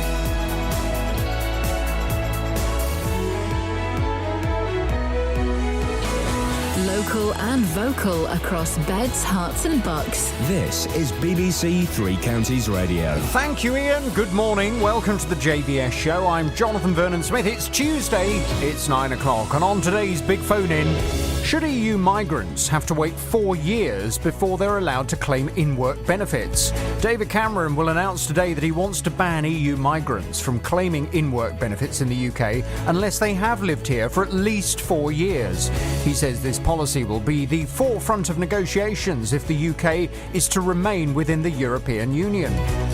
Government figures released this week show that 43% of EU migrants rely on the benefit system during their first 4 years in the UK, and 66% receive tax credits and housing benefit. Whilst Mr Cameron hasn't mentioned job seekers' allowance, he'll make it clear we can no longer allow migrants from Europe to move here and immediately claim tax credits and child benefit whilst applying for social housing. Well, I want to know from you, should EU migrants have to wait 4 years before they're allowed to claim in-work benefits? Pick up the phone, come on and have your say. Here's my telephone number. It's 03459 455 555. This is the JVS show on BBC Three Counties Radio. So I'll hear what you've got to say on that in just a second, but first let's get the latest BBC News at 9 o'clock with Simon Oxley. The headlines: EasyJet boss calls for better airport security, police and fire service to share premises in Buckinghamshire, and mum heartbroken as Penn's school is put up for sale. BBC Three Counties Radio.